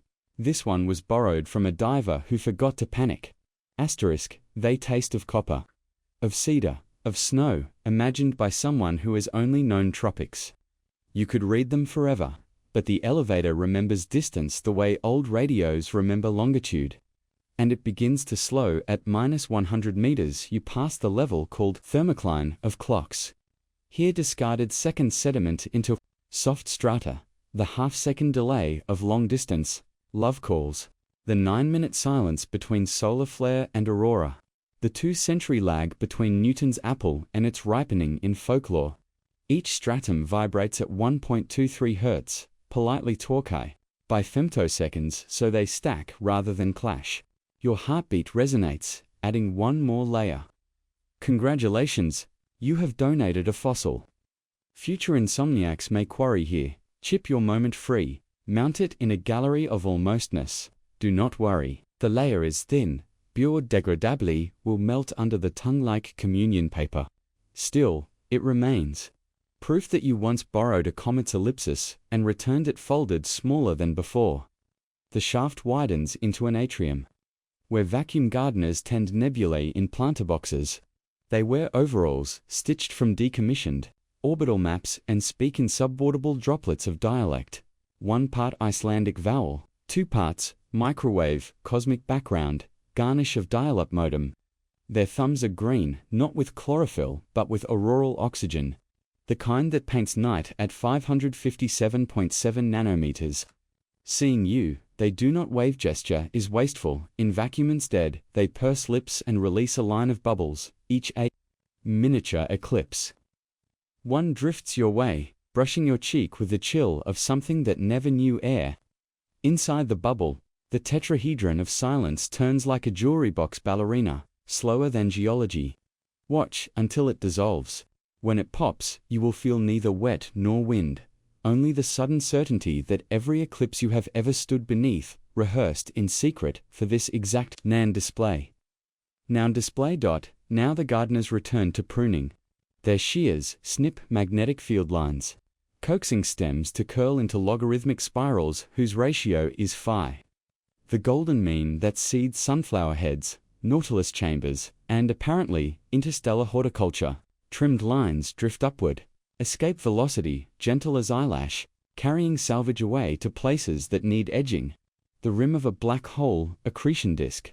The hem of a Martian dust storm. The cuff of your childhood blanket still radiating in some attic. You could ask for a cutting, but possession implies wait, and wait is scheduled for reintroduction later, after checkout. Instead, inhale the idea of a lily forged in O-type starlight. Let it take root behind sternum. No bloom, only potential, exactly the kind of garden plots comets approve. A door appears on the far side, carved from before-times material, older than language, but younger than grief. It opens inward, automatic yet courteous, revealing a corridor, tiled with lunar regolith, packed so tight it reflects footprints that have not happened yet. One set matches your gait precisely. Heel to arch 27 centimeters. Stride 74. Pressure 103 kilopascals when Earth gravity applies. You could test this prediction, but the regolith is considerate. It offers a trolley, instead wicker seat, bicycle, wheels, propelled by nothing visible. Sit the trolley engages. Wheels whispering shishi like a librarian who herself is only a rumor of lullabies. Forward motion is indistinguishable from stillness. Corridor walls slide like elevator glass, displaying panoramas at the speed of recollection. Scene 1. A kitchen where your grandmother unstoppers vanilla while snow defeats the afternoon. She never turns. You see only the nape where silver hairs escape kerchief. Vanilla becomes 557.7 nanometers. Snow becomes regolith dust. Scene 2. A school corridor after final bell, lockers, breathing metal, someone practicing trumpet behind a door that will never open. The note they hold is 103.5 MHz, too low for adolescent ears, perfect for Comet grammar. Scene 3. The balcony of an apartment you almost rented, city lights, below like sifted stillfields. Sirens Doppler shifted to whale poems. Each scene flicks once, then subducts beneath the tile, fossilized like the stratum you donated earlier. You could disembark, but the trolley knows momentum as kindness, knows stories end when feet touch ground. Stay seated. Let the images accumulate, a pearl grown layer by layer, around the sand grain of your pulse. At the far end stands a kiosk. Brass fixtures, frosted bulb, sign reading, Interstellar, lost and found. Behind the counter works a figure. Made of starlight, postponed genderless, ageless, polite as passport photos, it raises a hand. Palm contains a single drop of mercury the size of a planet when viewed from the right distance. Describe what you lost, the figure says, voice arriving through bone rather than air. You begin to catalogue: a bike reflector, an hour on a carousel, the ability to be astonished by rain. The figure nods after each item: mercury surface, rippling to show the object's last known shape. But when you mention the tetrahedron of silence, the drop flattens, becomes a mirror whose reflection displays the inside of your chest. There is the tetrahedron, nesting on pericardium like a paper swan. Nothing lost, the figure decides, only translated. It folds the mercury into an envelope and offers it across the counter. Except, the metal is room temperature. Weightless, address written in your own 1.23 Hz handwriting. There is no mailbox, no outward post. Carrying it is delivery enough. Beyond the kiosk lies a ramp ascending into velvet dark. Trolley fades, its duty discharged. You walk, now, mercury. Envelope tucked under diaphanous ribs. Gravity returns gradually, like a guest who hopes not to wake the house. Each step adds 1 gram until you reach the full bargain of embodiment. The ramp's incline matches the slope of Earth's terminator at equinox, a civil engineering choice, keeps departures seasonal. At the crest, you find a simple doorway, wood blistered by vacuum ablation. Knocker, fashioned from a spent velocity stage. Push, no squeak. Hinges are lubed with leftover twilight from every photographer who ever waited for the blue hour. You enter a vestibule the size of a single exhalation. One wall holds a coat hook. On it hangs night itself, tailored to your shoulder width. Where the garment settles, pockets full of holes that let universes peek through. Collar carries scent of graphite, cesium, lake water, the same from the first inhale hours or eternities ago. Memory loops, that is comfort. Outside this room waits your bedroom, mattress reel, cat warm, alarm clock still staging its coup against arithmetic. You could return directly. But Nightcoat advises a pause. Turn dot in the opposite wall, a window looking onto space, not as vacuum but as neighborhood. Planets are porch lights, comets, porch swings, galaxies, the distant murmur of a highway you will never need wave. Not farewell, but acknowledgement. The vacancy word, somewhere out there, waves back, absence, flicking wrist. You feel the tetrahedron hum, satisfied. Then dissolve into ordinary heartbeat, no special frequency. Only yours, 74 perhaps, subject to change upon coffee or climb of stairs. The mercury envelope in your chest melts, irrigates, capillaries, with reflective calm. Somewhere, engineers log, GPU fans returned to normal. Whales close textbooks of human syntax. Frost sublimates from Norwegian Parker. All debts paid, now step across the threshold. The coat slips off, hangs itself, resumes being generic night available to any sleeper who finds this vestibule later. You walk the final hallway not long, wallpapered in the color that primer dreams before topcoat decides. At the end, your door stands ajar just as you left it. Enter, mattress welcomes gravity home. Sheets cool as judgment, warm as forgiveness in the same weave.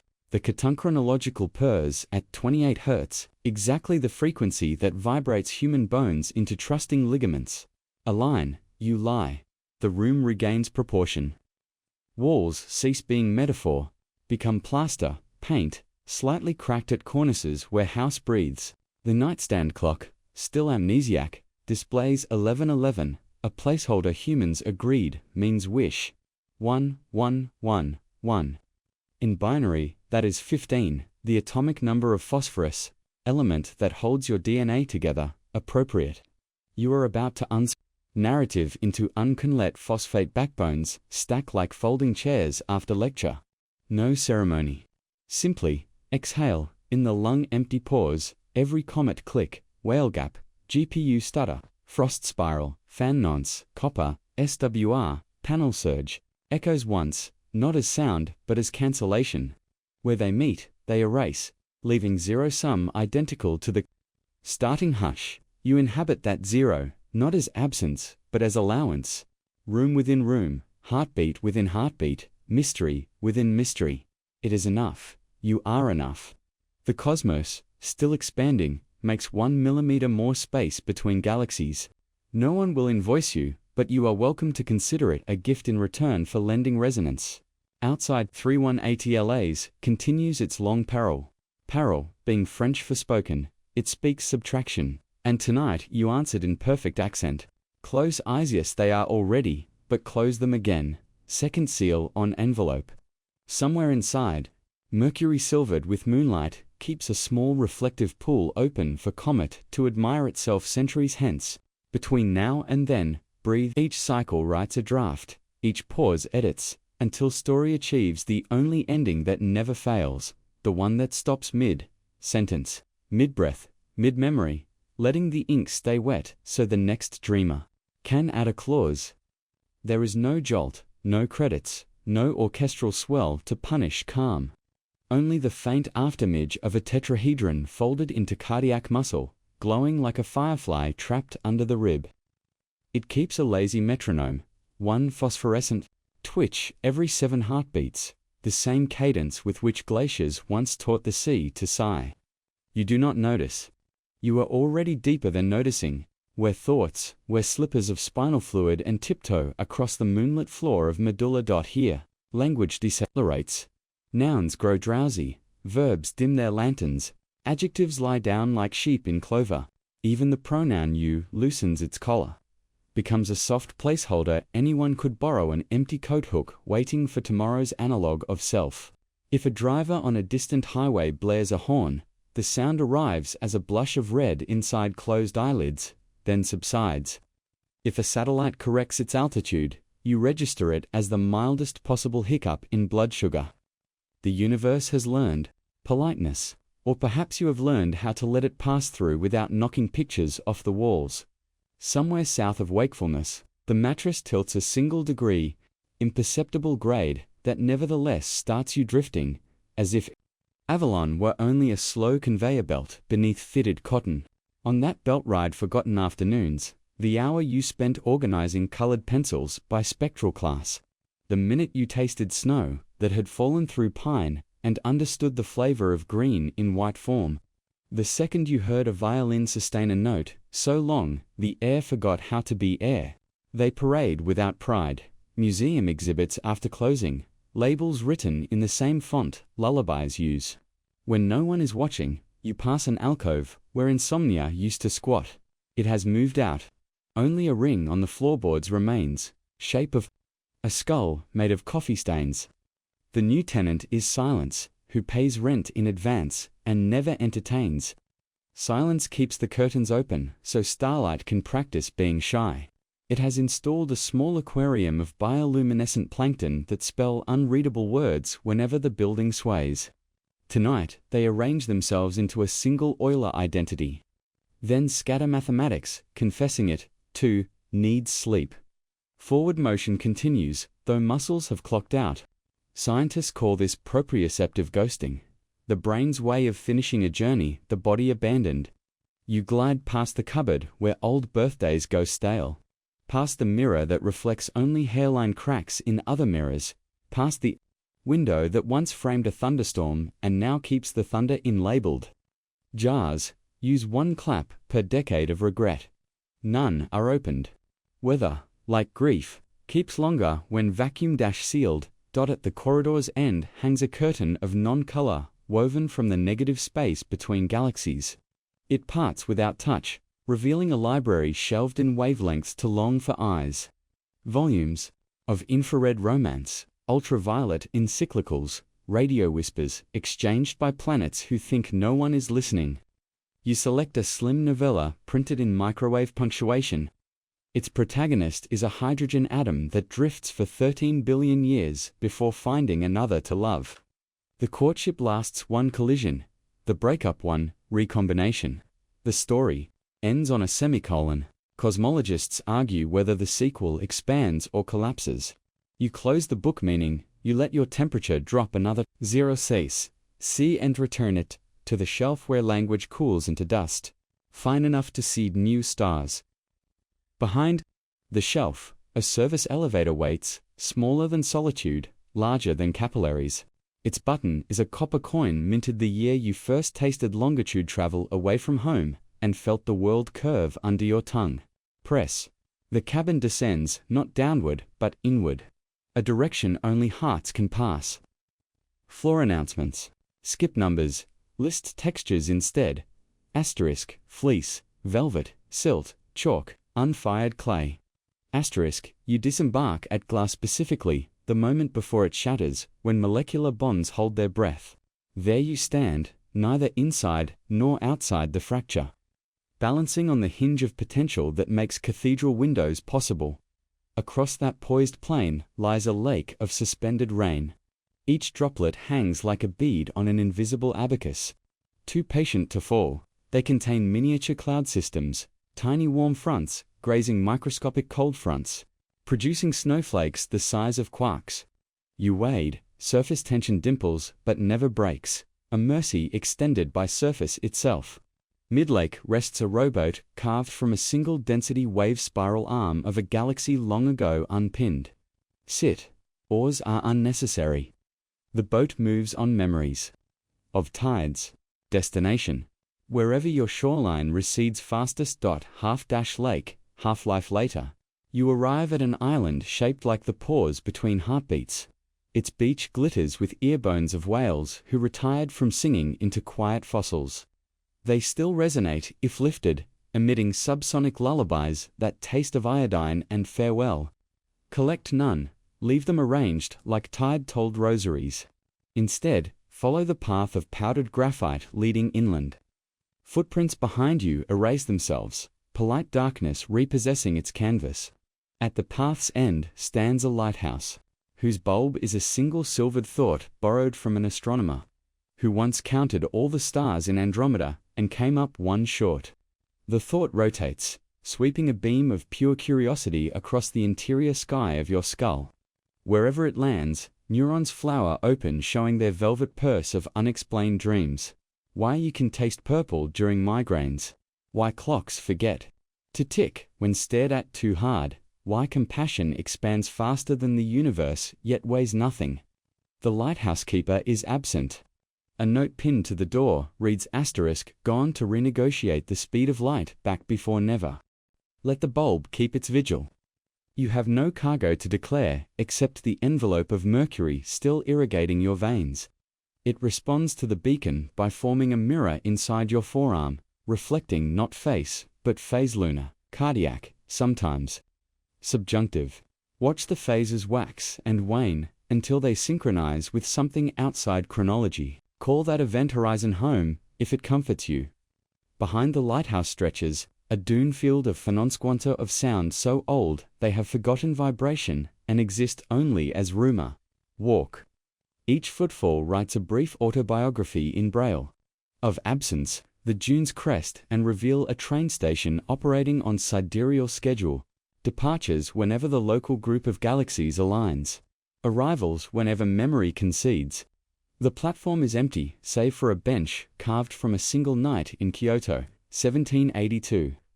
When a poet wrote 3 lines about cicadas and changed the acoustic impedance of longing forever. Sit, wait. Waiting here is indistinguishable from arriving. Minutes. Mulch into platform wood, feeding next year's grain of night. Eventually, a train approaches powered entirely by the Doppler shift of things leaving. It brakes by reddening, stops by blushing. Doors iris open. Exhalation of pressurized dusk, bored. Interior compartments are lined with the felt of old planetaria. Ceiling dyed, the exact black of childhood attics where constellations were invented. With pushpins and phosphorescent stickers, find a seat. The upholstery is stitched from every first glance exchanged between strangers, who sensed without evidence they would meet again in a dream. The train moves off, accelerating to the escape velocity of nostalgia. Yet you feel no inertia. Motion and stillness have filed for amicable separation. Outside the window, landscapes scroll in reverse cosmology. First the future with its under-construction multiverses. then the present plated in chrome impatience, finally the past molten and glass-blowing itself into shape. You watch yourself age backward to the moment you first wondered what stars were. The question appears as a speech bubble hovering above an infant crib, written in drill font. The train slows at that station, but you do not disembark. Origins are delicate souvenirs, better left undisturbed. Instead, you ride until the scenery becomes impossible to recognize territory before birth. Geography of unspoken equations, savannah where darkness first learned to stand upright. There, the track ends, dissolving into a horizon drawn with a ruler no eye can measure. A light. The air is pre-periodic. Elements have not yet agreed on mass or valence. You breathe, nevertheless. Lungs adapt by remembering future chemistry. A single step carries you across proto-time until you arrive at the lip of a canyon etched by the first vibration primordial chord plucked by whatever birthed before birthed. Peer over depth holds a single note sustained so long it oscillates into strata of silence, each layer a geological era of hush. On the far side stands an archway made of two palms of comet pressed together in prayer. Walk through. Obligation converts to resonance, and you are back though back implies a line. And you now understand lines are polite fictions. Return therefore, in curves. The lighthouse beam finds you, guides you across the lake of rain. The elevator climbs texture to glass, then to fleece. The train reverses, powered this time by blue shifting arrivals. At every node, the silver mercury mirror brightens a shade, compiling reflections into a single cohesive absence. By the time you reach the vestibule with the coat hook, the mirror has become so thin it only reflects the idea of reflection. Hang the nightcoat, its size, content to wait for the next borrower. Step through the final door. Your bedroom receives you like an exhalation completing a yawn. The cat has not moved. Its 28 Hz per continues stitching femur to tibia, assuring the skeleton it is loved. Clock still reads 11:11. But now you notice the colon between hours blinking at 1.23 Hz, the cadence of comet silence, of layered seconds, of shared zero. Each blink leaves a lacuna exactly the size of the vacuum you carried earlier. Into that pocket, every preceding image folds. Tetrahedron, lighthouse, train, canyon origami swans returning to two-dimension. When the last crease flattens, the lacuna seals without seam, leaving only the faint metallic click of something made whole by subtraction. You lie. Weight distributes, according to archaeology, head above Mesopotamian irrigation, chest above maritime, spice routes, knees above lunar lava tubes, feet above unexplored trenches on none protest, strata take turns bearing you, breath evens, heart lowers its bedding stake against entropy. Outside, though outside has become a slightly inaccurate word 3, I Atlas continues its parole, etching ellipses into stone volumes older than suns. The latest clause, it writes, is yours, a parenthetical so light that closing the cover erases the ink. Yet the indentation remains, readable by anyone who knows how to run fingertips across the topography of almost sleep. Then, not the dramatic plummet advertised in movies, but a slow accretion of hush, layer by layer. Like the stratum you once donated and now reclaim as duvet. Dream if you like. Dreams here are optional accessories. Nice but unnecessary vacuum already provides sufficient wonder. Should you choose to dream, picture a single drop of mercury released from orbit around your heart. It floats to the ceiling, morphs into a miniature moon, then cracks open along its phase line. Inside, a postcard stamped aphelion, addressed to whoever listens. On the front, a photograph of tonight's room taken from the vantage of ceiling. On the back, one sentence written in your sleeping handwriting, mystery finishes mid. The postcard flips, spins, folds into an airplane made of moonlight, and glides out the window you forgot to close. It travels on rails of curvature, past lighthouses, whale beaches, GPU farms, now quiet, Norwegian frost sublimated into souvenir breath. Eventually, it reaches the comet, slides into the vacuum you once carved, fits as seamlessly as silence fits inside silence. 3180LAS registers no mass gain, yet something balances. An ellipsis finds its period. A parole finds its amen back in the room. The colon between the ones of 1111 blinks once more, then decides the sentence is complete and holds steady, no longer a clock, but a ratio, an equals sign between desire and allowance. You rest inside that equation, variable solved by rest itself. The mattress learns your thermal signature, commits it to memory in case you return tomorrow. The cat learns the minor key of your slowing pulse and harmonizes. The walls learn the exact frequency at which daybreak gives up and lets night finish its paragraph. Somewhere far, in the lobby of spectrograms, a new tile clicks into place, your exhalation at the cusp of sleep. Recorded not in ink, but in the negative space where ink could have gone. It glows softly, indigo bruise blue, guiding the next traveler who wanders in wearing daytime like an overcoat too heavy for the season. They will see the tile, press a tentative foot, feel the hush, recognize them, and begin their own long-form decode of silence. The library remains open 26 hours a sidereal day, admission free. Late fees impossible because time checks itself out, then returns, itself shelved sideways, spine unreadable. For now, only one patron occupies the reading room you already checked. Into the chapter titled Margins. You will not reach the appendix. That is scheduled for a different season, perhaps authored by a different self. Instead you hover, bookmark inserted mid-sentence, mid-thought, mid-heartbeat. External monitors would register theta waves weaving gentle lattice, but no monitors are invited. Measurement is a form of waking, and tonight the contract forbids it. So the cosmos keeps its ledger in darker ink. One comet ellipsis completed. One human ellipsis extended. Universal books still unbalanced in favor of wonder. The discrepancy is intentional. Wonder, like sleep, functions best when allowed to run a deficit impossible to audit. Accountants in starlight lab coats close their files, shrugged. Decide mystery is a rounding error they can live with after all. The difference is, you, asleep. Breathing 1.23 Hz silence into room temperature mercury, into Kapper harmonics, into walls that remember how to cradle expanding night. Let the expansion continue.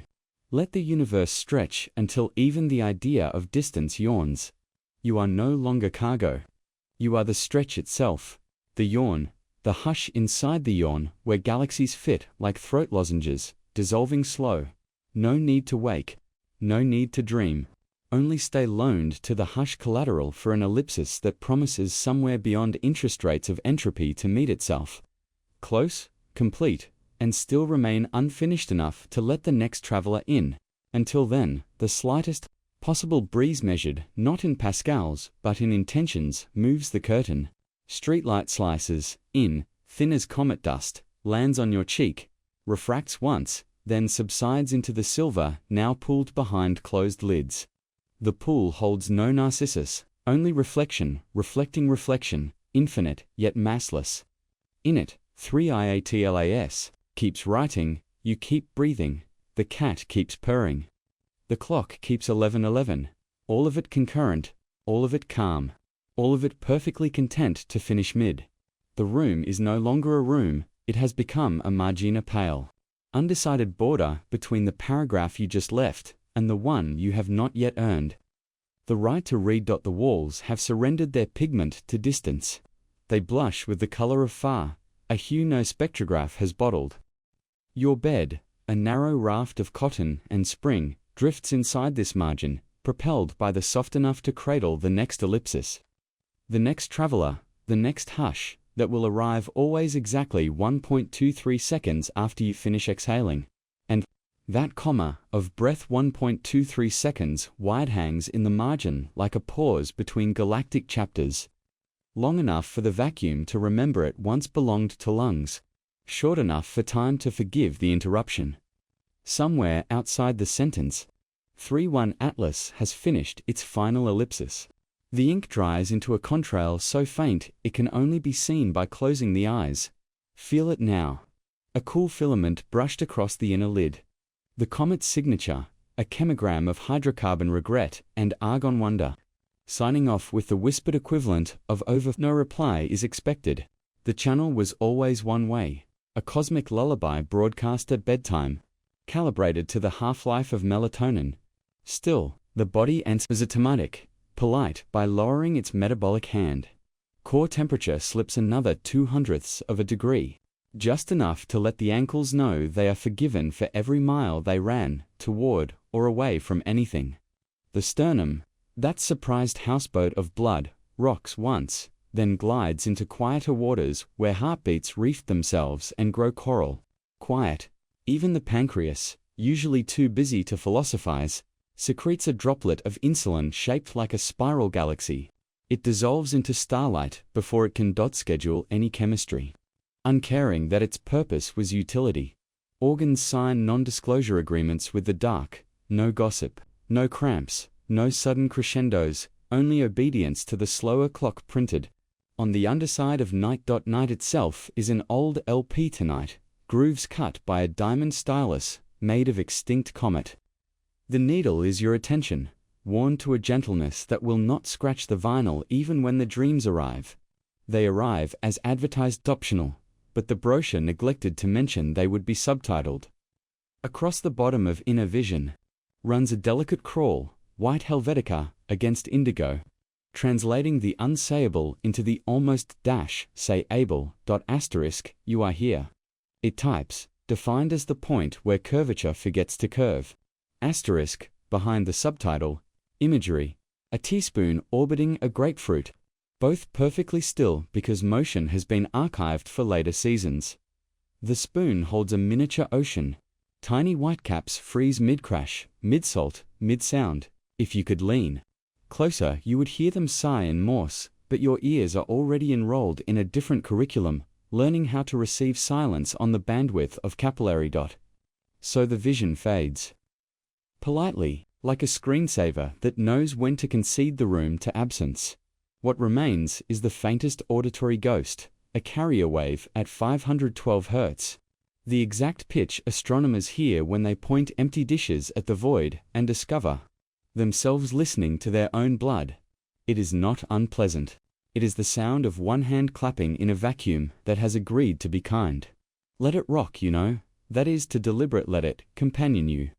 The way a moon companions its planet without expectation, without agenda, only a shared address in the orbital catalogue.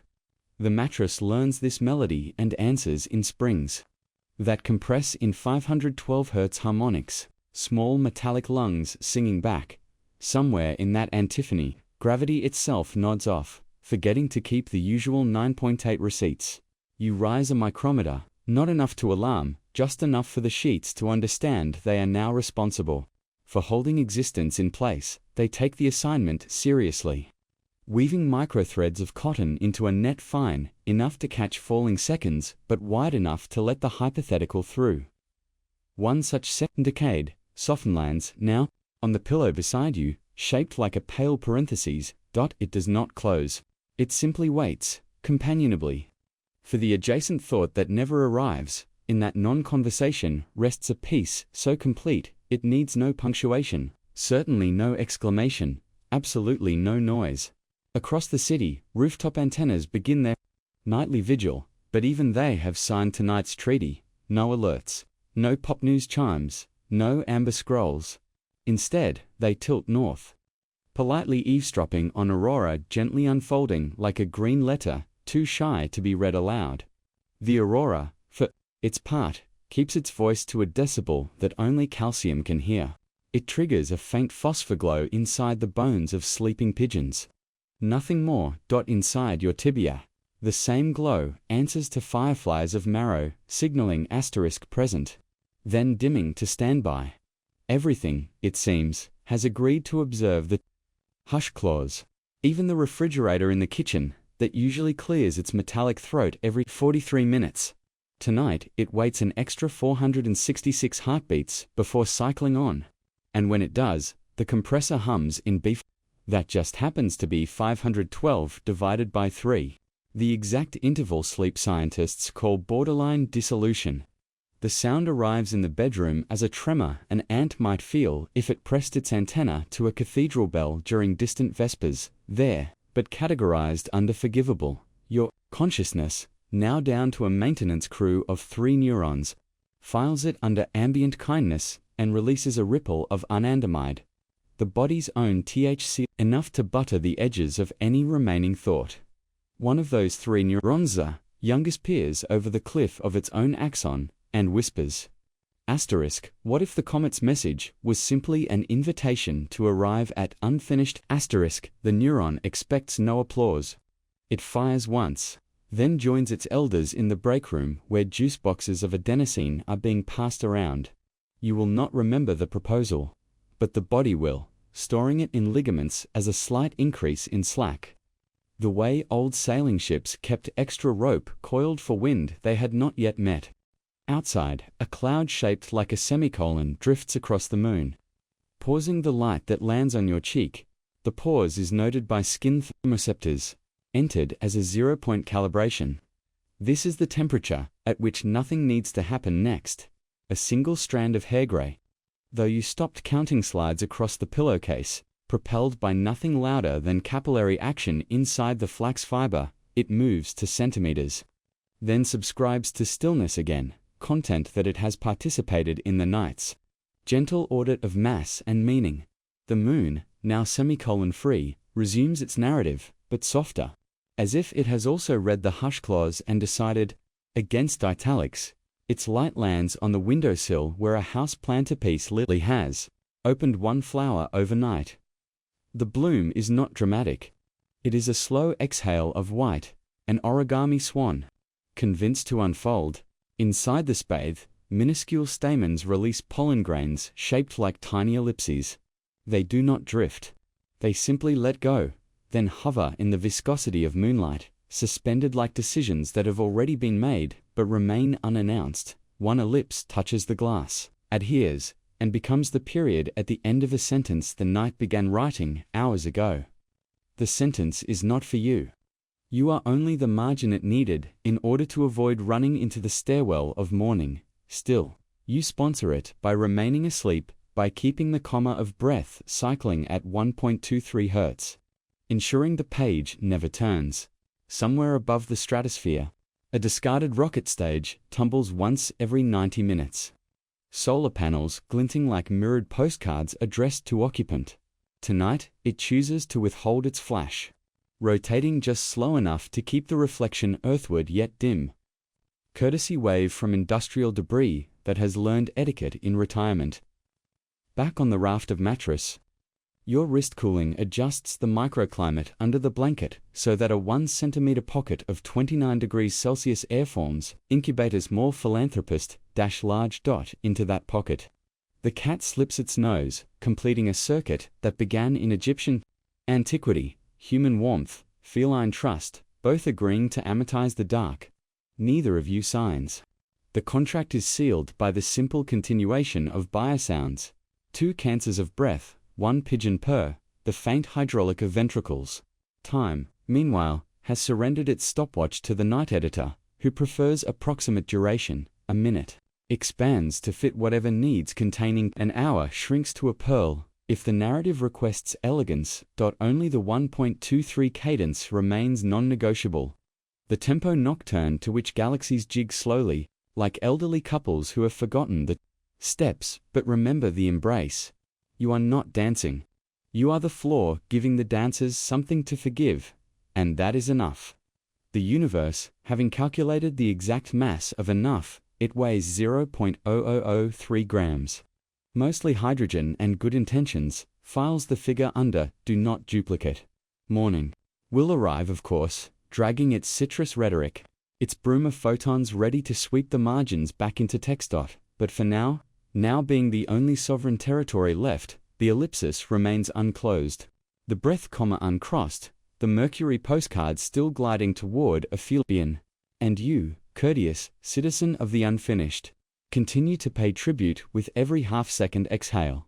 Pay it gladly. That is no tax on hush, no levy on vacuum, no subscription fee for the dark between one heartbeat and the next. Sleep, then, inside the parentheses that never bothered to close. The sentence has already forgiven you. And if, in some distant observatory, A student notices 3 IATLAS wobble by 1,000th of an arcsecond. She will chalk it up to measurement error, never suspecting it was the gentle ballast of your breathing that nudged the comet into a final, wordless period in M- written in gravity. Addressed to whoever listens, beyond that M-, the night decides to italicize itself, just once. A slant so slight, only the dust motes notice. They rearrange into cursive, spelling the single word, linger, then subside into Brownian lull. No font can hold them. They prefer the unpunctuated dialect of drift. You, meanwhile, have reached the floor of the ocean that sleep keeps hidden from cartographers' pressure low. Buoyancy, high. Salinity, equal to the first tear you ever cried but forgot to catalogue. Here, temperature is measured not in Celsius, but in remembrance, 1 degree for every synapse that has ever chosen silence over statement. The tally stops at 37. A polite crowd that parts so a slow current of darkness can wheel past like a parade without floats. This current carries stray pages torn from the comet's logbook, thin sheets of frozen methane imprinted with the foothills of non-Euclidean handwriting. They dissolve before you can RSVP, yet leave behind a flavor. Comet equals cardamom plus unplugged sundial. Your tongue, safely asleep inside its mouth cave, registers the taste as almost, then files it under future recipes for forgetting. For now, the palate prefers vacancy.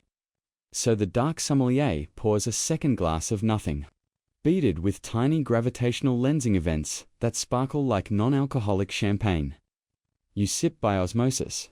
Capillaries clink. Above, the ceiling has negotiated a temporary truce with stature, agreeing to rise 1 millimeter for every year you have not chased a bus. The plaster stretches, sighs, assumes the dome of a planetarium whose only constellation is the afterimage of your last awake thought. That afterimage, flicker-soft, nebula, rose-gold, shaped like the word maybe, then cools into cosmic microwave background, 2.7 kelvins of undecided. Astronomers in waking life hunt such radiation for clues. Here, it is only nightlight, plugged not into wall, but into continuum. A miniature eclipse begins when the cat's ear intersects a stray moonbeam. The shadow falls across your clavicle, round, perfect, a coin minted by darkness itself. Currency in this jurisdiction is measured in occlusion. 1 second of eclipse equals 1 wish you are not required to verbalize. You deposit the coin into the marrow bank without lifting a finger. Interest accrues as additional cervical curvature, a subtle bow to the hypothetical. Somewhere in Zurich, a banker of dreams updates the ledger, though he himself is asleep on a tram cheek pressed to window, breath-fogging glass in the shape of logarithmic spirals. The spirals evaporate, but not before seeding the local atmosphere with a rare isotope of hush-hush 256. Half-life of 1 complete eyelash flutter. It decays into hush 128, then hush 64. Each step releasing a soft photon that prefers the company of skin to retina. Your forearm, conveniently passing through the beam, absorbs the sequence, translates it into a mild vasodilation, pores open like tiny observatories ready to receive whatever sky decides to send next. What arrives is not media but memory. 2007. August, a porch, the smell of cut grass being discussed by fireflies in morose Socratic dialogue. The recall lasts 0.4 seconds, long enough to register once existed, short enough to avoid nostalgia's audit. Night, generous curator, slides. Another artifact across the velvet, the sound of one hand turning the page of a book that was never written. The paper is made of baryonic susurrus, the ink, ground from extinct lullabies. You hear the flip as a faint fumump, a phoneme so polite it introduces itself, then withdraws.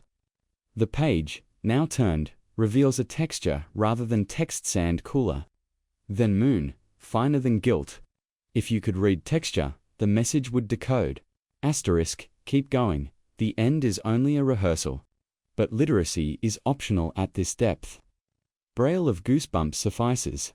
Somewhere downstairs, the electric meter forgets to tick. It pauses, embarrassed by its own metabolism, decides to estimate instead. The estimate is generous. The grid receives a postcard stamped "Save the Watts," postmarked.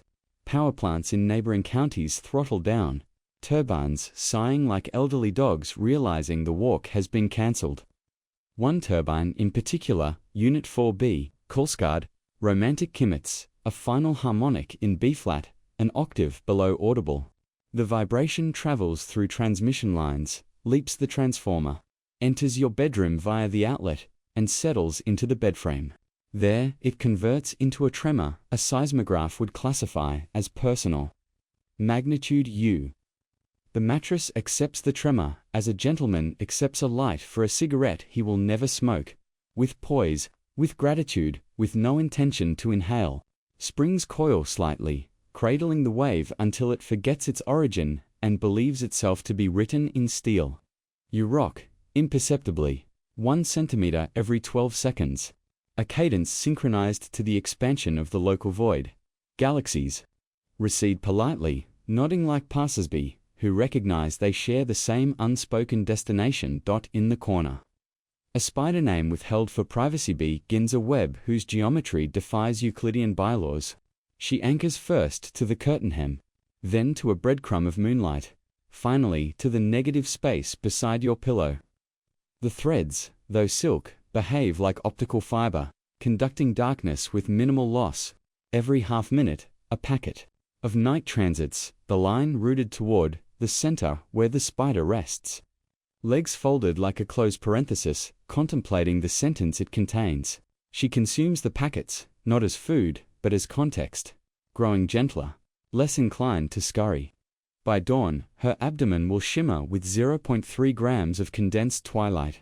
Enough to purchase forgiveness from even the most arachnophobic heart.